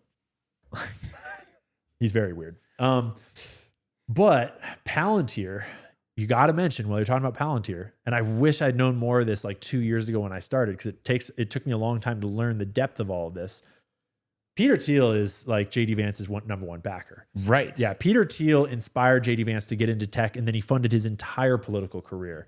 And I like what I've seen JD Vance say. Yeah. I like what I've seen JD Vance seems like do, a good apparently. Dude. He seems like a family dude. But that's exactly the kind of guy that you would want to put there, and and maybe like, I don't know, maybe JD Vance is like secret skull and bones, controlled opposite, like a whole like, secret agent.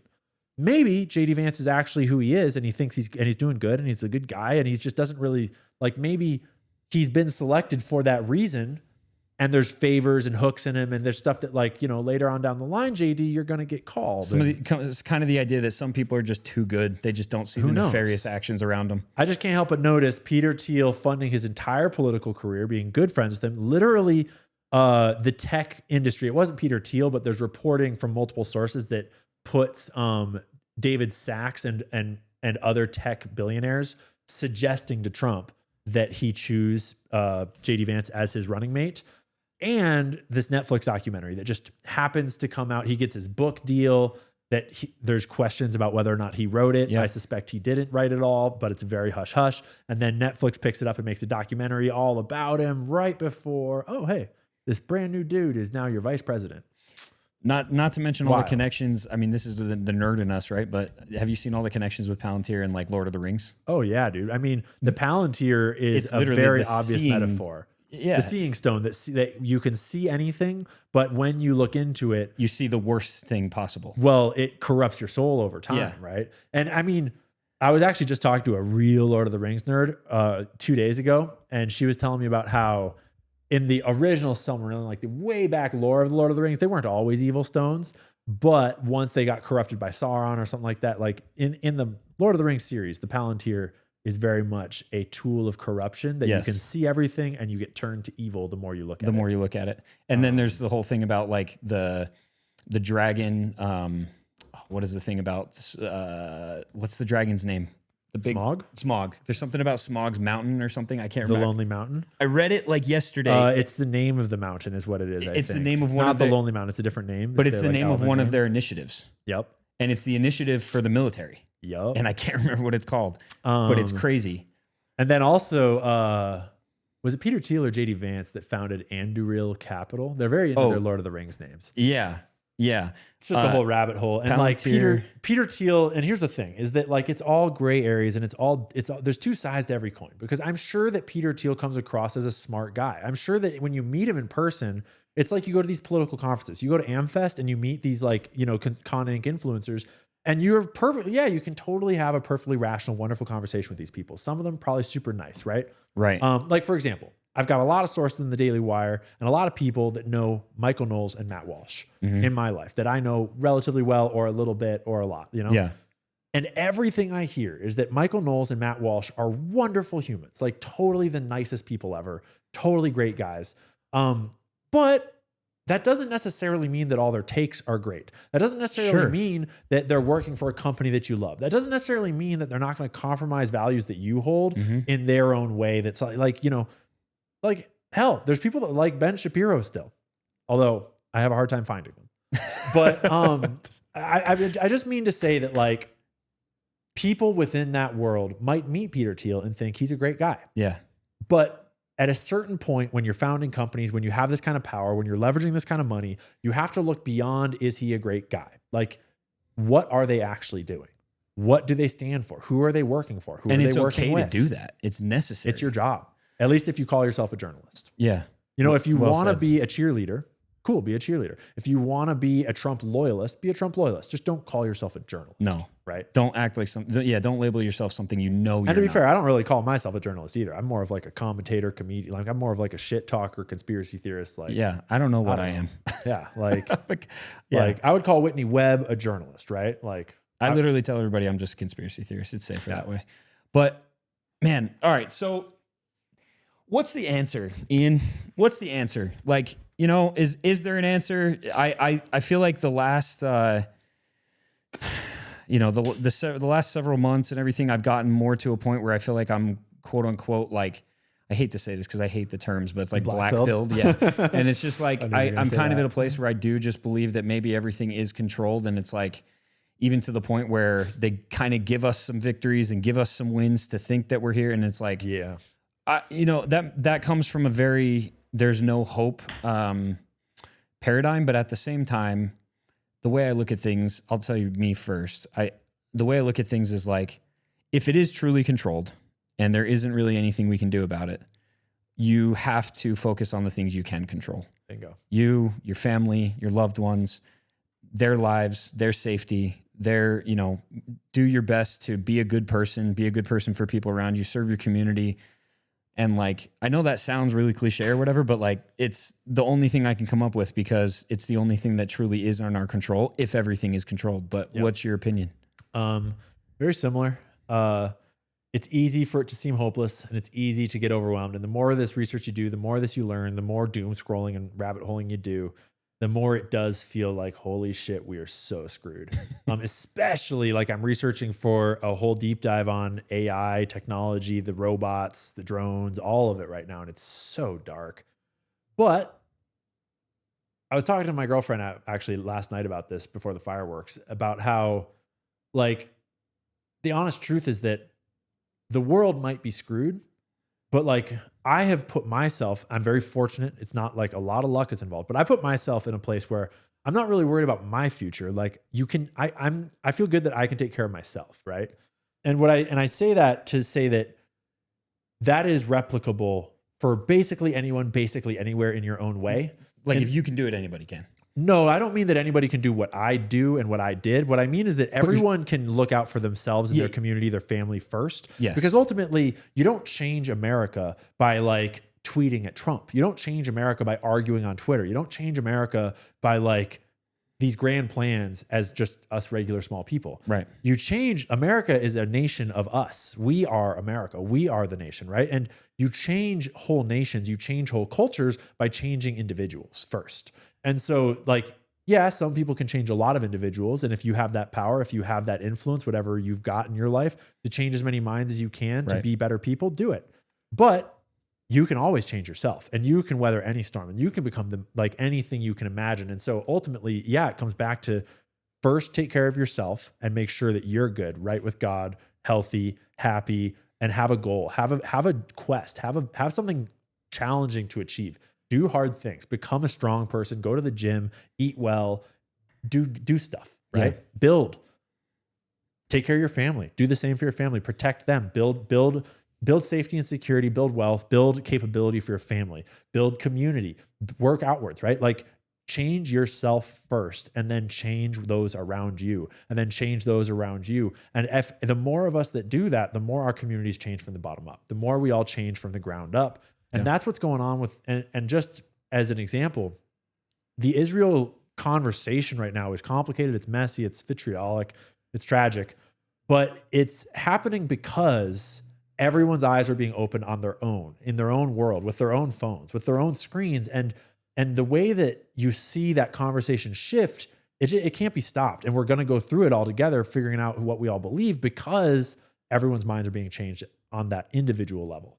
And so, but that's important. It's super important. It's still important to talk about it. It's still important to, I had somebody ask me, and I'll ask you the same question. And then I'll answer it. I had somebody ask me the other day, if you know that there's really not a whole lot you can do to change things, why even bother doing what you do? Good question. Why even bother spending so much time and money and effort talking about these things and ranting online or having these conversations or whatever? If you know that there's really not a whole lot you can do, why not just stop and go focus on the things that you know you can control? And I'll ask you that question, and then I'll tell you my answer after. My answer is a version of God, in the sense that if you're going to die anyway, why not kill someone? If they're going to die anyway, why not kill them? And the answer is because there's right and wrong in this world. And because the world, like, as a young person that was not raised with religion, for the longest time, my criticism of religion was, why all the evil in the world if God loves us, right?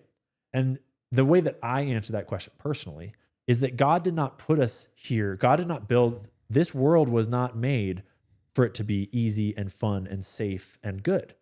This world was made for it to teach us what we need to learn, and for us to all grow through what we need to grow through and be what we need to be together collectively to build the human race to where we're going to be. Yep. What we all are together, even beyond time, at the end of all things. And the battle between good and evil is in all of us, and it's in all of our culture. It's in all things that humans are and make. And you're never going to defeat evil, and evil's never going to defeat good. And just like look at the most downtrodden people that should have failed and should have fallen, but ultimately rebellion always springs back up. Ultimately, left will never overtake right, right will never overtake left. Like ultimately these dualities are built in. And your job being on team good and team God is not to win. Your job is to fight. Because the point of humanity, the way I see it, is not for us to become perfect, but for us to strive. Because the point of learning, the point of growth is never to end, because there is no end. That's the nature of the journey. That's the nature of life. And the nature of fighting for good is not to vanquish evil. It's to fight evil, because there will always be more evil. There will always be more men, right? Yeah. And so your job is not to save the world. It's not to change the world, although those are noble intentions that you should intend to do. But realize that your job is just to do your best, to be your best, and to when you're on your deathbed looking back, will you be proud of your contribution to the shared experience, to the God, to the reality, to whatever it is you believe that you're about to go to that heaven? When you go on to that next realm and meet God, speak with the rest of us, meet your relatives, whatever it is you believe, are you going to be contributing a life that you're proud to walk up to them all and say, look what I did? Well said. I love that. And I have a very similar answer. My answer was also kind of the same. It's like, if I don't, who will? Like, you know, there's a lot of people in the world that don't want to be involved and don't want to know the truth, quite frankly, and don't want to share it. And they're afraid of it or whatever. And it's like, I've been given a gift of having a community of people and having influence. And if I don't use that influence for something that's good, to be able to, you know, shine light on evil and fight for good, then what do I have it for? And it's very much aligned with what you said. Like when I first started speaking up in 2020, when I decided to kind of flip everything upside down, fully aware that it might end everything I'd built for 10 years, because I had a pretty decent, you know, place. It came down to, what will I tell my boy 10 years from now? Bingo. What will I tell him if I knew I should have said something and I didn't? Yep. And it does. It comes down to good. It comes down to good and evil, and it comes down to whether or not you understand the importance of doing that. But I think it just also comes down to be aware of the evil, but it's being aware but not consumed. Yeah. And instead of allowing yourself to be consumed with the evil and all the things you know about the world, you turn that into action, like we've talked about in things outside of that with our families and things like that. So, yeah, I agree. Yeah, find God. Whatever your God that you need is, find God. Yeah. Chase God, and always try to be better. Well, dude, this has been awesome. amazing conversation. It's been so much fun. I want to just open it to you though really quick because I know you have some things going on with your Buyr app. Yeah. And things like that. And I don't even say, the reason I say this is because it's not even so much to let you promote it, but it's because it goes along perfectly with what we're talking about. You're doing things right now that help us, all of us, in that pursuit of the things we can control. Yeah, small ways. So talk a little bit about that real quick. So we're beta testing an app right now that we're going to release in about a month that takes all the like BlackRock grocery store aisle like kind of videos that I used to make and made for a long time and turns all those spreadsheets about like finding family and founder owned brands in the mega corporate mass of the grocery store. And it turns it all into an app. So you can just scan a barcode and find out like, oh, First Form owned by Andy, right? Right? Yeah. Yeah. So First Form owned by Andy, you scan it, boop, founder owned. Okay. Right? You scan Fiji water, you'll find out who owns Fiji water. You scan anything in the grocery store, you'll find out who owns it, but you'll also get all the other stuff all the other apps do. Like what's the nutrition in it? You can filter out ingredients. You can filter for allergens. If you're on a diet, you can filter out dietary stuff you don't want. Huge. You can create shopping lists and pantry. Like you can turn it into a whole bunch of other stuff. Or you can just learn about who owns everything. And you can like, it's so fun now that we've got it working right, is like you can scan something and find out who owns that thing. But then you can like bop around through the different products and through the different ownerships and like learn a shitload about how this world really works and how the products in our lives really work. And so that's in beta testing right now. And it's going to go out. There'll be a free version that is like, because there's a lot of AI stuff that we have to pay on the back end to function that AI. So there's a free version that's a little simpler that has like the scanning features and some of the basics. Then there'll be a paid version that'll be pretty cheap that will have all this other AI capability built in. So stoked. And it's called Buyr. And you can go to buyrapp.com right now and you can sign up for the beta test right now if you want at buyrapp.com.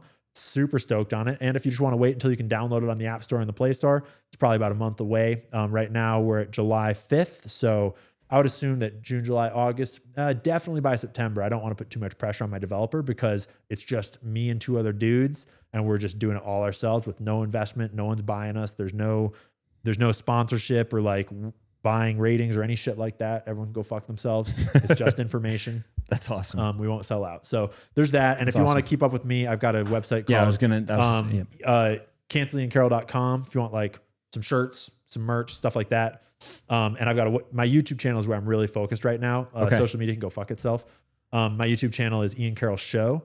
And I am so stoked on my development of getting better at YouTube right now. And like, which that's a lot because of the Candace leveling show. Oh yeah. I learned so much from that whole team. I got new equipment. I'm doing it in a whole new way. And I'm super excited. I'm about to get real creative and do some new styles of videos and just start playing around and trying to like dive into big ideas and go deep. Yeah. So I'm stoked. That's awesome, dude. I can't wait to see it. I mean, what you've been able to do with just a cell phone and freaking TikTok, like imagine what you can do with some high level cameras and crazy stuff. So dude, that's awesome. Well, man, I appreciate you. You guys can also get that eventually. Yeah. I don't know when. We'll figure it out. You'll know when it drops. We're gonna launch it. For now, it's all mine, baby. Yeah. But no, thank you again for coming, dude. Yeah, genuinely, I appreciate it. You carve a lot of time out of your day. You have a lot of people asking for your attention, so it means a lot. Thanks a lot. Yeah, man. Appreciate it. Thanks.